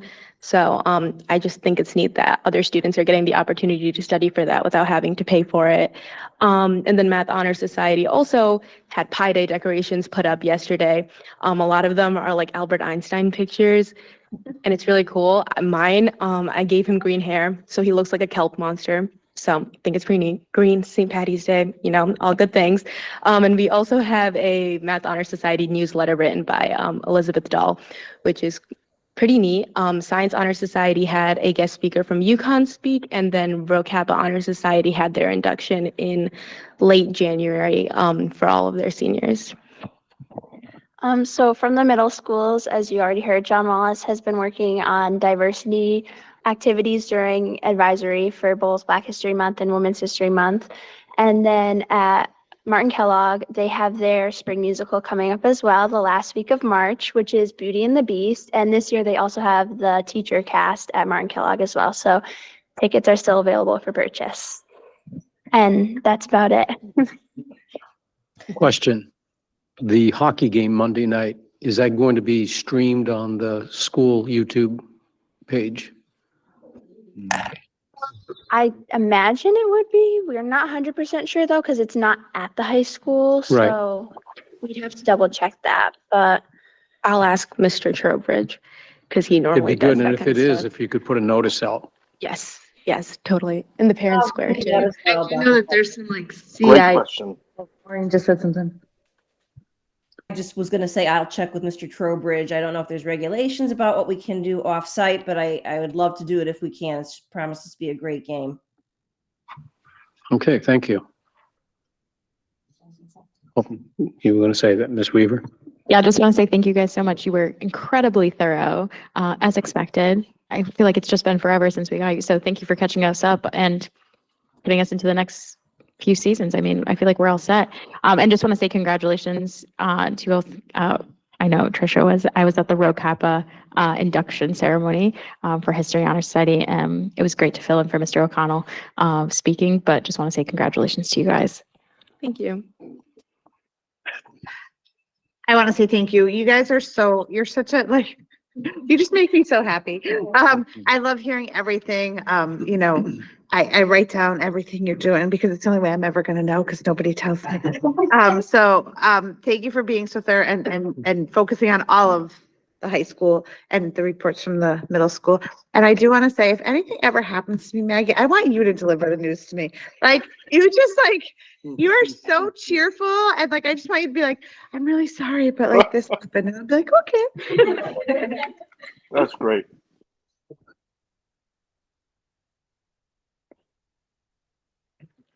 A big thank you for your update. And I know Miss Weaver said it, but thank you. We appreciate having you here and sitting at our table. And I know you said, Trish, that you know, the first time you're here, you're nervous and whatever, but I did not see any of that today. Both of you are just so well spoken, and I definitely want to take lessons from you because I just think you articulate everything and you're so thorough with everything that you want to say. So thank you, and we appreciate you. Thank you. That means a lot. Yeah, just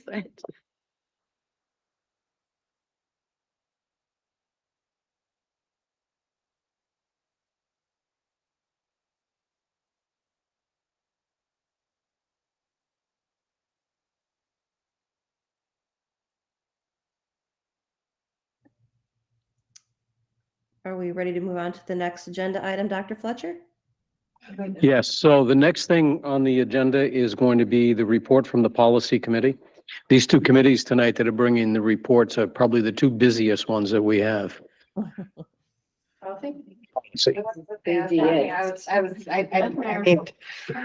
I need to have what's that called? Do you need a moment? I do. I need to have a circle. They need to redirect me. We had a conversation. We decided we were just going to turn this over to Mr. Farisi, but I do want to stress, really importantly, that we are going to be talking about a policy and a regulation. It is not voted on. We are just discussing it tonight. And so there's a clear distinction between our purview, which is our policy, and a regulation, which is the public schools. So I just want to make sure that everyone understands that we are talking about two very separate entities, and well, they're together, but we are only over the policy as a board. Mr. Farisi.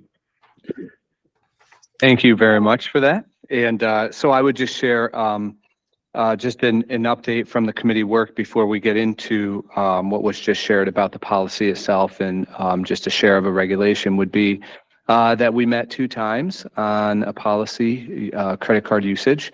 The first time we had a great opportunity to listen to feedback from public participants and use some of our own considerations to revise the policy. And then in between that meeting and the following meeting, we had an opportunity to gain some guidance from our legal counsel as well. So what we will share with you later this evening will be all of that feedback and legal guidance and everything to do with all we could learn about what would be best suited for the operations here in the Newington Public Schools around credit card usage. So, so with that, I know we will dig into that a little deeper later on in the agenda. All right, thank you very much. We look forward to that. And next is the Curriculum Committee.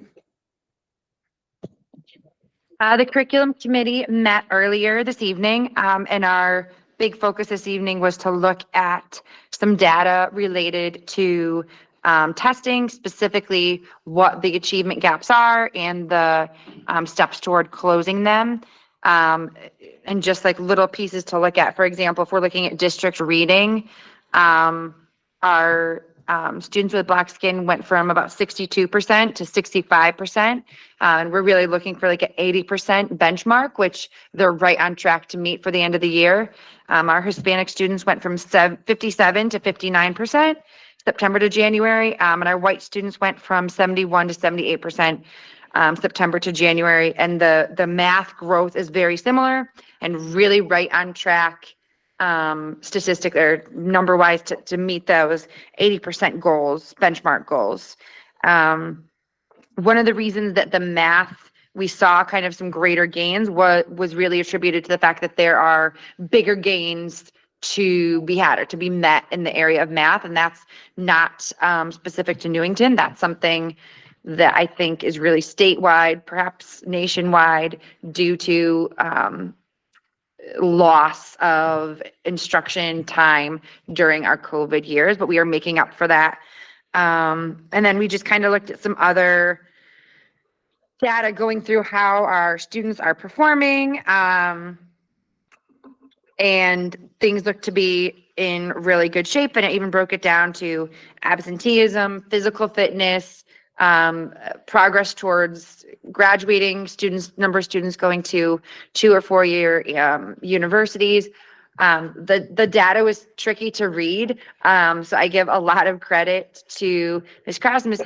Freeman, who really look through this and pull out the numbers to make it easy for us to see, to gain some insight from that. And if my other committee members would like to add to that.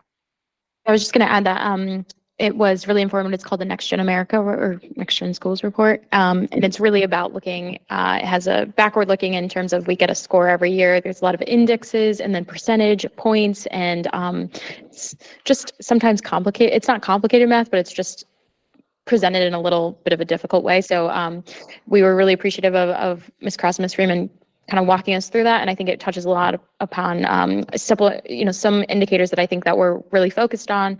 And it kind of breaks it out by things that we have been focusing, I think, as a board and as a district on in terms of all students, and then breaking it down by how we're supporting our, if we're meeting benchmark for all students versus high need students, which includes, those with either free and reduced lunch, racial or ethnic minority, special education, multilingual learner. So I think having those groups and seeing the differentiation between how we may seem we're at large, but then having that disaggregation is really helpful for us to see, are we meeting all of our subgroups equally? And are we meeting them at the same level that maybe our overall data isn't speaking to? So that was just helpful for us to really get a sense of where are the gaps, and there are gaps, and kind of where we're making progress on those. So there is progress. We obviously want it to be more, but I think it's helpful to see we're going in the right direction, and we are above state standard on pretty much like 99% of everything. So that's great to see.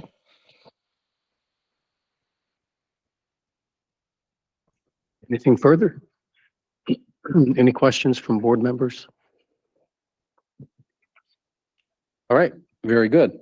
Thank you for the reports. Now we are going to move on to agenda item F, which is our new business. We have just two things, both are discussion. We're going to, first of all, look for an update on the budget 2023-2024 and its progress. Dr. Brummett? Thank you very much, Dr. Fletcher. We are circling back on some of the follow-up board questions from our last meeting. Some of them were answered in my communication to the mayor, but we did have a few that took a little longer to analyze. So tonight I'm going to turn it over to Mr. Farisi. He did some analysis of our special ed staffing that was requested by a board member, but it is to do a 10-year look back is going to take more time. So we thought we'd at least present tonight, I believe it was a 5-year look back. So Mr. Farisi, can I turn it over to you? Thank you, Dr. Brummett. I believe on the table is a memo from me to the board, information request for special education staffing. And what you'll find here is information pertaining to the inquiry around an analysis of special education personnel over the last 5 years.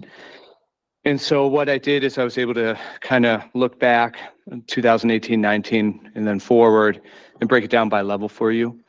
So you could see where we started in 2018, 19, and then how we progressed and moved forward. To me, as Ms. Weaver shared earlier, some of our students who have higher needs, their needs in our district. So I know previously there has been data shared around student growth in this area, meaning the population of students who receive special education services has grown significantly. And I know we've tried to work as a Board of Education over the years to be able to match the needs and support with staffing. So this is what that match looks like and what we've tried to achieve over the years. And then what I did underneath the chart is just kind of break down by each year, what the ad was. So you could kind of see it there for yourself and really get a better understanding of what it is that the numbers represent. Are these just teachers or are these admin too? These numbers on the bottom? These are just teaching staff, special education teachers. Mm-hmm.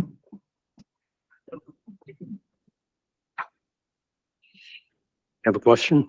I just sorry if I missed this. Which ones how much of this is grant funded? And is any of this temporary, so to speak? You know what I'm saying? Absolutely. So right now, this report does not include that. That is going to take a little longer to get together, especially for the past years. Things move around quite a bit with monies and how we move them for the funding and where the board places it to at different times of the year. So that data is going to take a little bit longer. No worries. Thank you. Thank you. Okay. All right.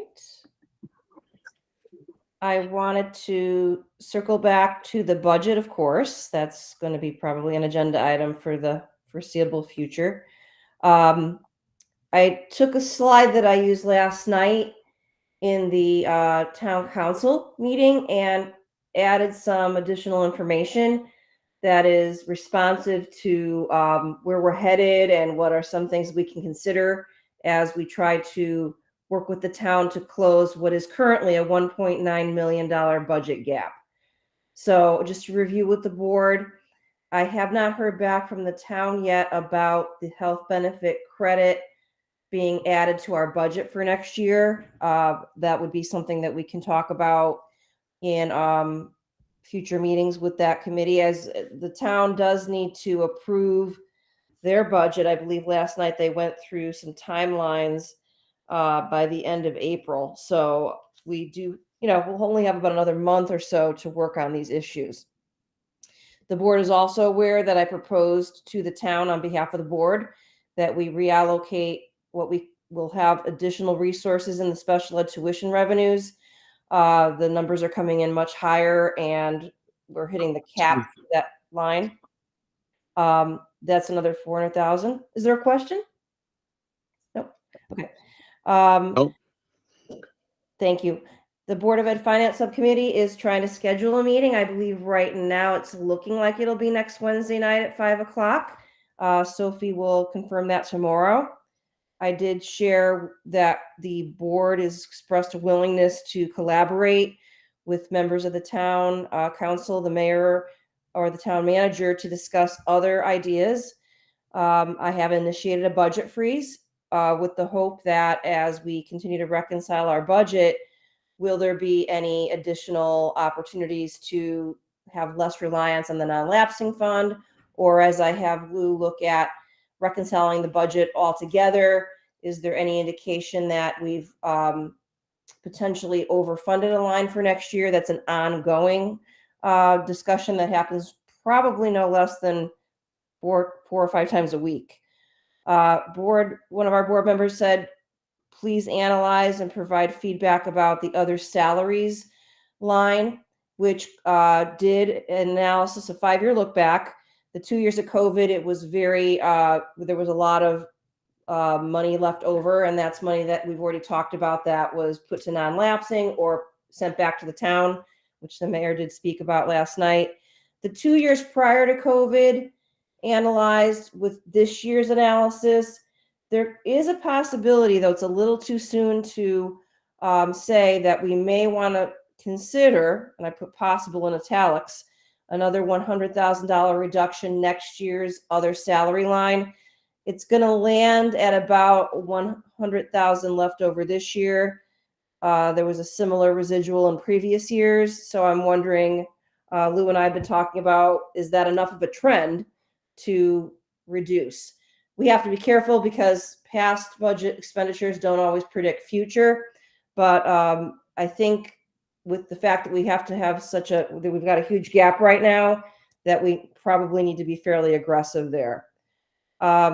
We are monitoring fuel trends. That came up a little bit last night at the town council meeting, but we are seeing diesel coming down as compared to what it looked like when we first drafted our budget.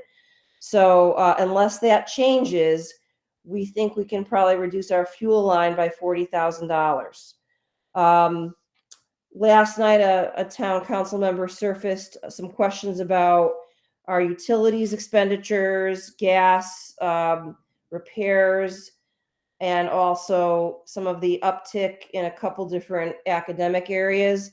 We are still analyzing that, and we'll report back to the board. We should have that analysis done in time for the finance subcommittee, which again is tentatively scheduled for next Wednesday. Also, and I believe I've said this before, after each and every payroll, we analyze and reconcile the budget to see if our projections are accurate. Do we think we can rely less on the non-lapsing? Are there any areas that are showing that they're going to end in a plus area? Again, that's ongoing, and we'll continue to report back to the board or the board subcommittee with what we're hearing or seeing. So that is my budget update for tonight. I'm going to come out of this slide to see if there are any questions. Ms. Weaver? Yeah, I'm guessing, I don't think this was brought up, but I just kind of want to resurface it again. And maybe, I'm not sure the correct way to have this conversation, but again, we're getting, I think, about just under $1 million more from ECS money this year. Is that correct? Yes, it's about. And that's on the town side. So I'm just wondering again how we're getting it because of our school system, right? So I'm just wondering if there can be conversations around that. I don't know how controversial that is or not. I'm just literally trying to think creatively about, we're getting this money. Is it really going to our school system, or is it, going to the town at large? And I'm not saying this is purely just conjecture about like how those dollars could help us, and I don't know, I know we had kind of floated the idea of an MOU in our swath of MOUs that were out there as potential ones, but I'm just wondering too, because I think, that it's clearly, a significant amount of money that we're getting because of our school system. So I'm just wondering if there can be conversations had about that. I don't know, again, how other towns do it because we can't really track that money, right? So Right. I guess I'm just wondering kind of how that can be considered into this type of calculation, because I do think, we talk about 1.9 million gap, right? Like that's half of it done, Correct. It was discussed in my budget transmission to the town. When we received our budget books, I can't recall if we got them late Friday or first thing Monday morning. We were able to determine that the 895,000 or thereabouts is listed as an offset on the town's budget. Lou, is that a fair and accurate statement? Yes, that is correct. So they built that into their revenue projections for the year. Now, they could assert, and we didn't specifically address this last night, that money is part of our increase. We did, while the $1.9 million shortfall is extraordinarily concerning, the budget is increasing by, I believe it's 3.5%, Lou? Yes, that's correct. That's where we currently sit. The town, we did talk a little bit about the general fund last night, and it was discussed by the business director, finance director, Janet, that she considers the general fund offset as something that impacts everybody's budget. I don't know if that's how they see the ECS or the increase in ECS offset. But I don't see that coming to further reduce or increase our budget, however you want to look at that. Reduce the shortfall or increase the amount of money in our budget. All right, Anastasia. Hi. I just wanted to make a comment. I was present at the meeting last night and I stayed for the entire meeting. So I wanted to say that, I do look forward to having the finance meeting. Hopefully we can establish a quorum, finally. And I look forward to that Wednesday. After listening to the mayor, the deputy mayor, some of the counselors in regards to some of the increases they saw, except for the two departments that they had mentioned, I didn't see, or I didn't hear, correct me if I'm wrong, anything that would affect positions, teaching positions at all. Some of the things that Deputy Mayor Bedrejko had stated were some increases in supplies, electricity, gas, oil. Those were some of the things that she spoke about. None affected teaching positions, none affected students directly, except for, our electric and things like that. So I do look forward to this finance meeting. I think that, with collaborating with the finance committee, and I welcome all board members to attend this. I really would like your input. I think that we can think of something creative. I also am going to thank Dr. Fletcher and Dr. Brummett for putting forth that memo to the mayor, and hopefully we can have that joint meeting. But yeah, that's what I wanted to say. So I stayed for the meeting and I did see some of the questions they had, but it did not affect salaries. It was more about comparing why our supplies were going up, and I wrote it down, 25% in supplies, 10% in electricity, 10% in gas or oil. Just reparative vehicles, I know they do things a little bit differently with their vehicles. They have someone in-house, but I'm confident and I hope that we will get what we need to ensure that there are no layoffs and that our students have what they need. And I also wanted to say thank you to Mr. Farisi and Dr. Brummett for gathering that 5-year data. I do appreciate that question being answered, but I'm hoping that with Dr. Brummett's ideas and my ideas and just listening to what they said, that we can come up with something to where no one is laid off and no children are affected, and I'm confident in that. Thank you. All right, Danielle, and then Michael, and then Amy. All right. So I didn't say through the whole meeting last night because I had to get up early to go teach children.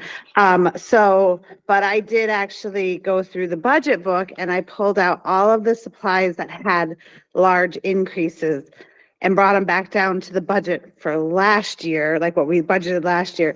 And it's funny because I showed Mr. Ferriti, I had $100,000 in the other salaries. And if you take that out, it's $441,969 in increase in supplies. So I do think that there's some wiggle room. So maybe as you're doing your analysis, without the other salaries, $151,969. It's supplies, and then one of them was $200,000 in other purchase services in transportation. And I thought I remembered from budget season, because I was attentive at all the meetings, that it had to do with purchasing a vehicle. So I don't remember exactly what that was. I couldn't figure it out in the budget book. So I don't know if we can kind of look at that. So next time we meet, we can see how that would affect the overall budget. And then as far as I look forward to the finance meeting, I do wish that when those were called, we had a little bit more time because, I do have other obligations. So I hope we can have a quorum, but when I get, 3-4 days notice, sometimes it is hard because I do have a job that sometimes entails me to be with families at night. So two things really quick. I think the last time that committee met, I think I found out about it like after the meeting happened. So I don't know what process we go through to make sure the rest of the board is aware of those meetings. And if there's a Google link, that would be great. I don't know that I can be there, but it would just be great to have that option.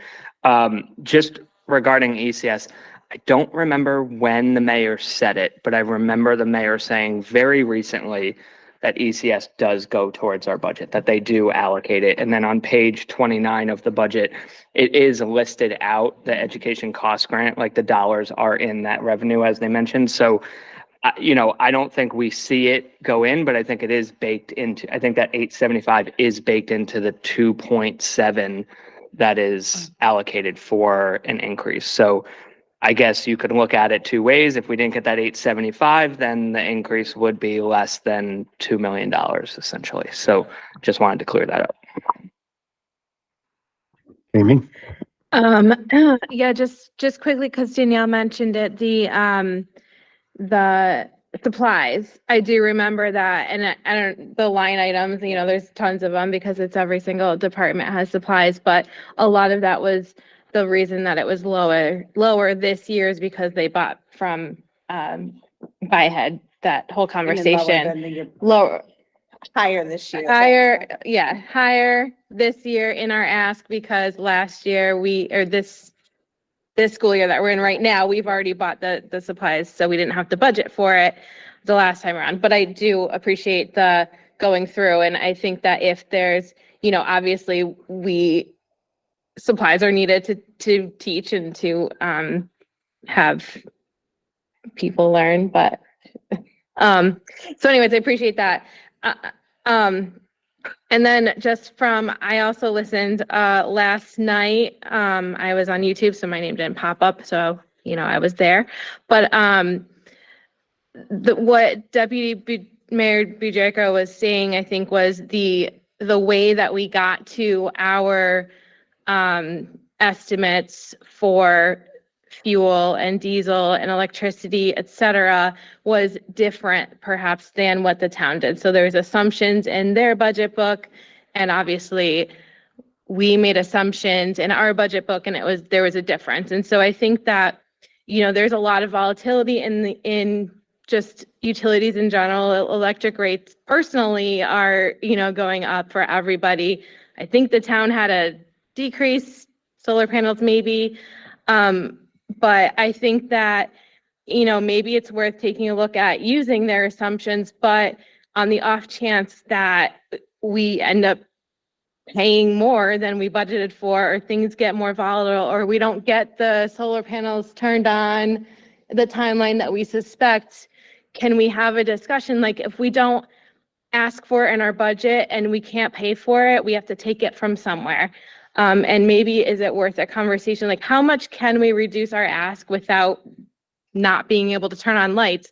But if we do run into that situation where we only budgeted a certain amount or we're going to go over, can we talk to the town and be like, hey, we're going to lower our ask, but if we go over in this line item, can we borrow money for, or can you pay for it, basically?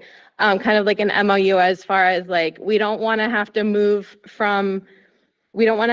line items taking away from our students to pay for the electricity or to pay for the gas that we forcefully had to go down in budgeting for. So just something to consider. And I don't have the, obviously the numbers. I tried to look at the utility estimates that were presented and put together, but it's a lot. It's complicated. There's many buildings. There's many different moving pieces. So, but that was just an idea I had, potentially, that we can lower the ask. And Deputy Mayor Bujarko said, kind of like just got me thinking as far as the estimation goes, because it's a tricky game.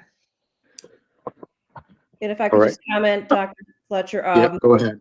Go I ahead. wanted to say, I thought her questions are reasonable, and I just want to give Lou a little more time to analyze. Lou, just because I want to not lose sight of it, the other purchase services that Board Member Drozd mentioned, what does that refer to? You're talking about from last night? I believe it was contract services for building repairs. It was I'm sorry, $200,000, oh, I'm other sorry. purchase services, 500, Right. That was the transportation, increase 2,700. in out-of-district transportation, where we have to have specialized transportation services taking the 1 or 2 kids to the outplacement locations. That typically is not done by members of our staff. We contract all those out. So that explains that increase. Okay. All right. So, I mean, we do have more analysis to do. We did take all the questions last night very seriously, and the board is aware that we did follow up with a memo first thing this morning, actually. So hopefully everyone saw that. Dr. Fletcher, I don't know if there's any more questions. I'll turn it back to you. Yeah, it looks like Anastasia.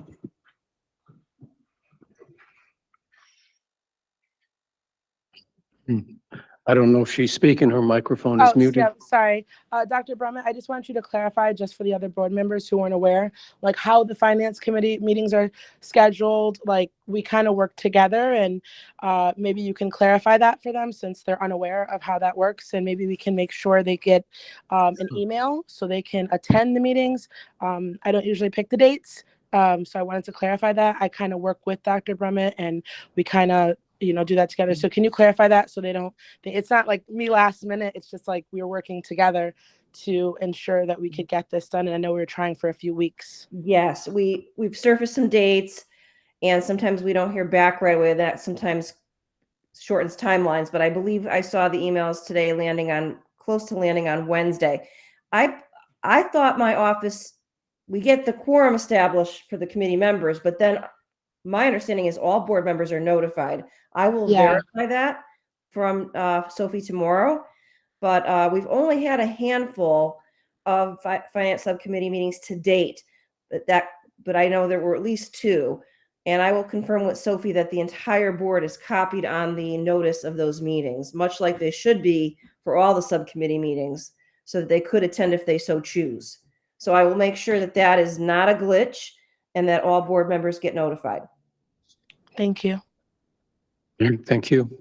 Beth? I think you were going. Ouch. I was just going to ask, like, this is literally a technical question, but why would we have the finance committee meet if it's like the full board's budget? I just am wondering, like, the function of, are we just like going over, like, is the purpose of the finance committee meeting to be like more ideas or talking the budget out? I guess I'm just wondering, because we obviously adopted this as a full board, and we all came with, our respective cuts and our respective, things. So I just am wondering, like, what's the value of the subcommittee if we as a board would meet as a whole anyway? I just wanted to get clear. It's not like it's more of just clarifying the. Yeah. No, I think that it would be a good thing, because we sit here, we have a lot of discussion. We spend close to an hour sometimes on one thing. If the finance committee gets together and they work through the weeds, then they can bring to us as a full board, the boiler sat down. Okay. Okay, so that way we're not bouncing 100 ideas off, but we've got it narrowed down. Okay. So that we can move forward with that.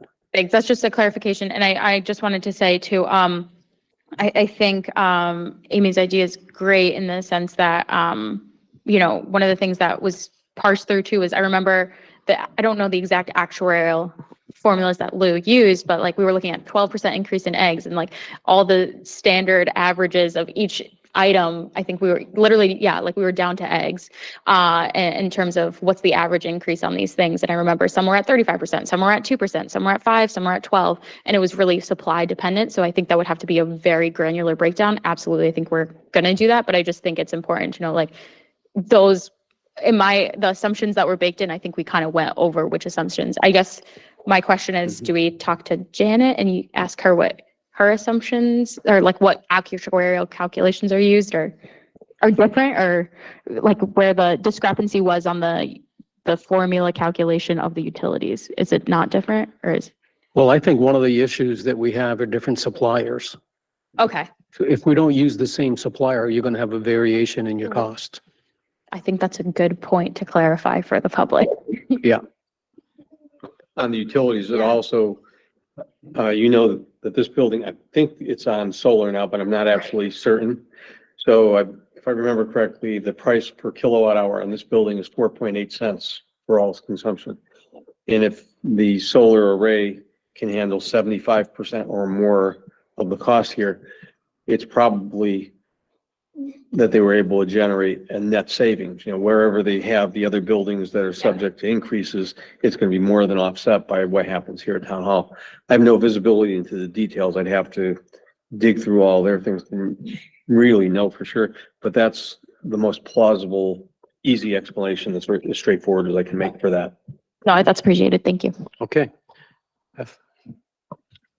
Just wanted to ask, or before I ask though, just wanted to thank you to Danielle and to Amy for like doing that research last night or this morning or whenever you did it to kind of go through those things and pull that out. I think that's like what we need. And taking this all in, I'm kind of just looking at, just want to make sure I'm clear on like what are our next steps. Like we're kind of like spinning our wheels and going around and around. What can we do next? What is in our power? So I just want to make sure I know that there's going to be a finance committee meeting. There's going to be some further analysis. And then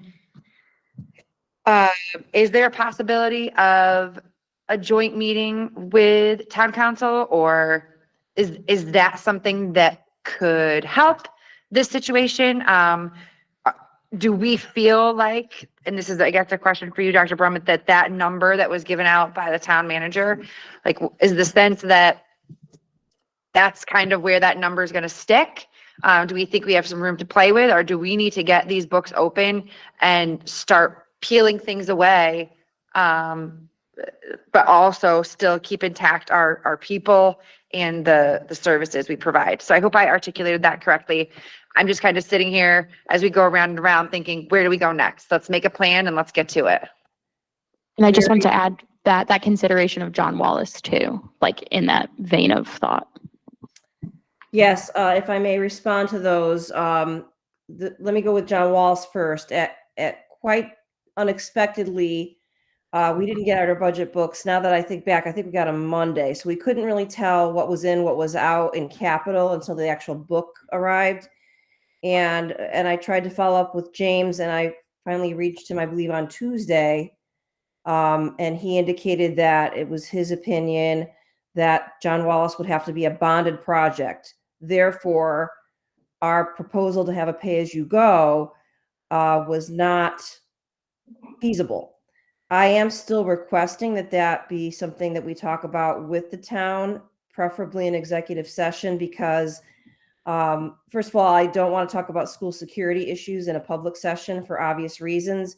But secondly, I'd like to just kind of hear the rationale for that, to see, because historically, there have been other projects that have gone that way. So that's where that stands. It was included in my memo that we still want to meet. I had to tell Dan Diaz and Mike Morgan, who were to attend last night's town council meeting, they didn't need to be there because it appeared that deeper discussion wouldn't be happening that night. So that's John Wallace, still on the radar, but a curveball for sure. And then with regard to where do we go from here, extraordinarily important question. That to our discussion about a subcommittee, Lou and I want to float a few ideas by the subcommittee, but by the board itself would have to approve or consider anything that we would transmit to the town.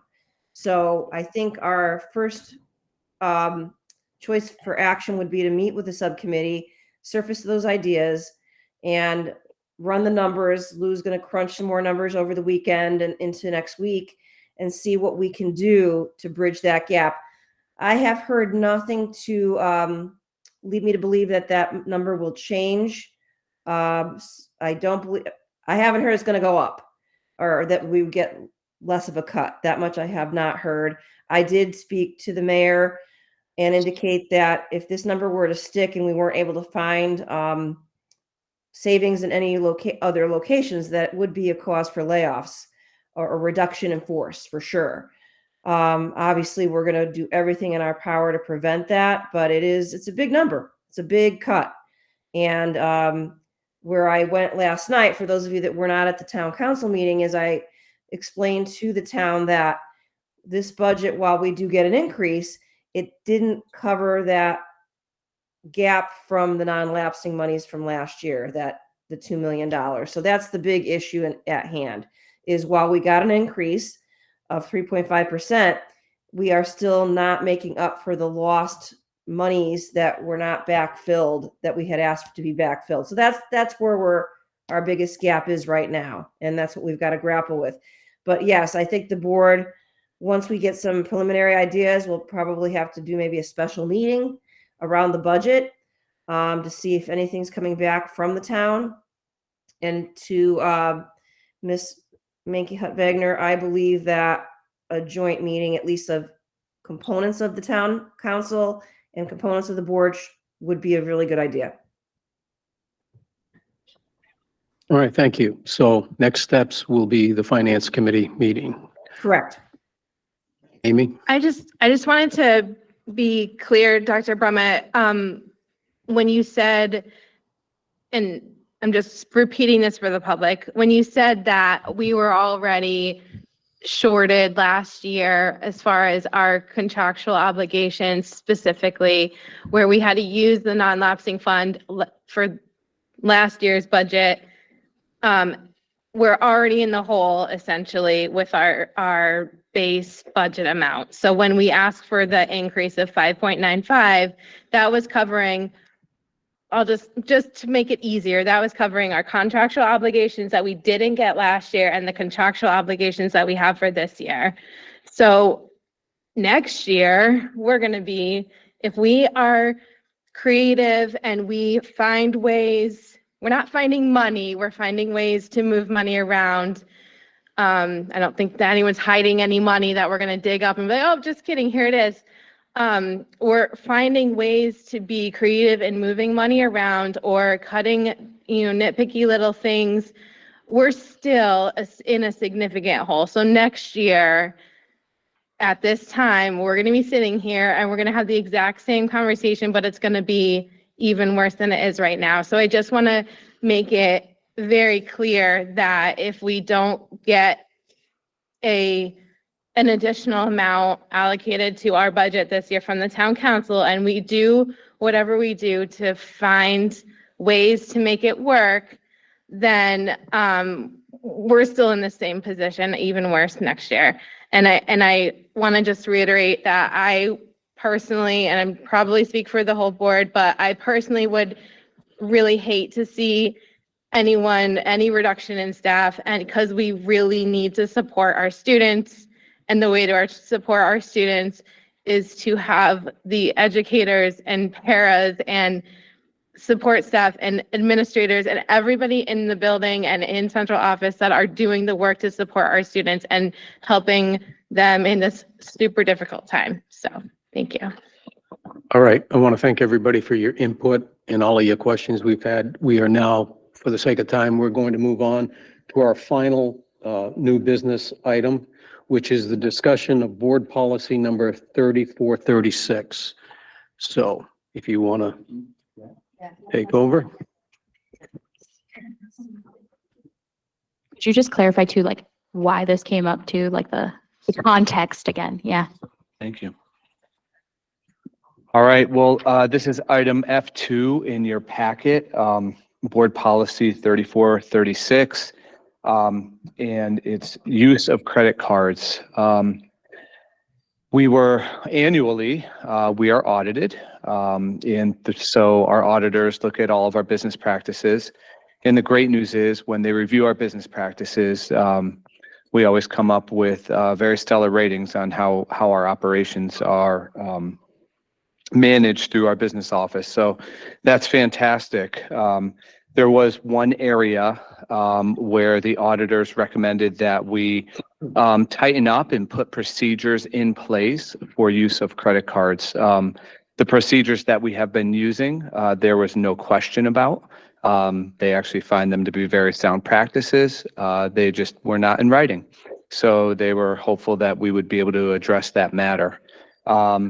So we brought that to the Board Policy Committee. The way that the auditors had framed the recommendation was that it was to be put into policy.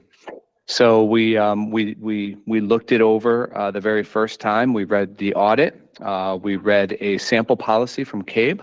Again, as I mentioned earlier, we garnered a lot of great feedback from public participants, as well as from the members of the subcommittee. Recommended a number of changes to the model policy through CABE. But then also, before we set our next meeting, we had an opportunity to also share what we had come up with from that meeting, as well as what CABE had provided to our attorneys for review, Shipman and Goodwin, who were able to provide even greater depth of feedback to the policy that we present to you today. So we reviewed their feedback, we added our own, made some further revisions, and really feel that what we're putting before you today, which is on the back part of the page you have in your packet F2, use of credit cards, policy 3436, would address the needs of a policy for the Board of Education, in that we would also need regulation to go along with that, which would describe for us the way in which the policy would be enacted. Just a reminder to everyone, the board is responsible to pass policy. Regulation is created by administration once policy is passed. We do already have a draft regulation that we've built, and that has been reviewed by the subcommittee. It can also be found online on our board policy website, right off of the Newington Public Schools webpage.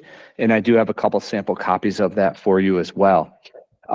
So at this time, I know the board has been has had the opportunity to review the policy in advance. So I guess I would just pause here for a moment and see, number one, if my colleagues on the subcommittee have anything that they would like to add before we discuss the policy and or the regulation. Yeah, just really quick. I think one of the things we wanted to denote too is the word policy that was used by auditors versus how we use policy is a little different. So they were asking for a procedure when they said policy. So I think, according to our lawyers, will be the first school district board to have a board policy on this issue. That is correct.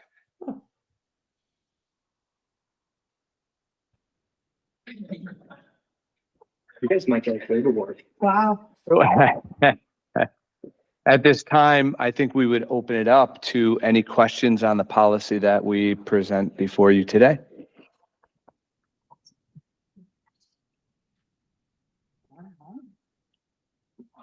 Oh, doesn't look like we have any questions. Not really that controversial.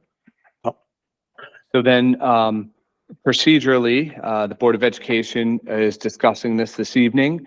And I think it shows on the agenda that we would then move this policy forward for action on the March 29th, 2023 meeting. Very good. I look forward to seeing it on the agenda. Thank you very much. That concludes our new business for the evening. At this time, we're going to open up for public participation on any matter related to board responsibilities. You can call in at 860-665-8659. Or if you are online with us, raise your hand and we will call on you. We do limit civil participation to 3 minutes.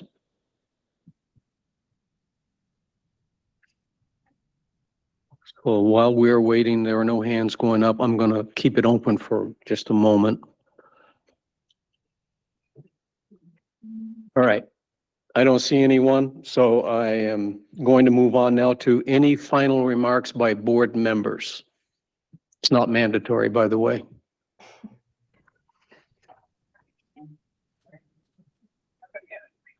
Mr. LeVerrier.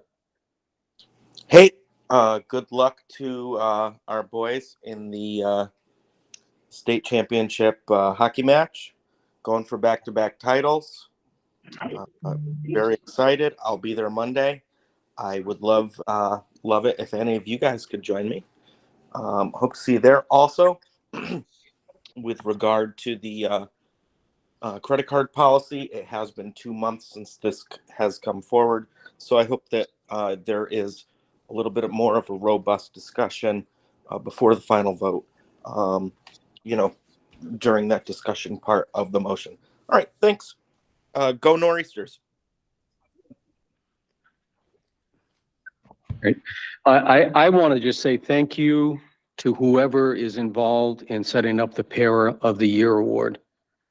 I'm grateful, and I look forward to it. I don't think I would have made it. Never know, Dr. Okay. Motion to adjourn. Second. Motion is made by Ms. Weaver, seconded by Ms. Rose. All in favor, say aye. Aye. Aye. Any opposed? You can stay here. Good night. Good night, everyone.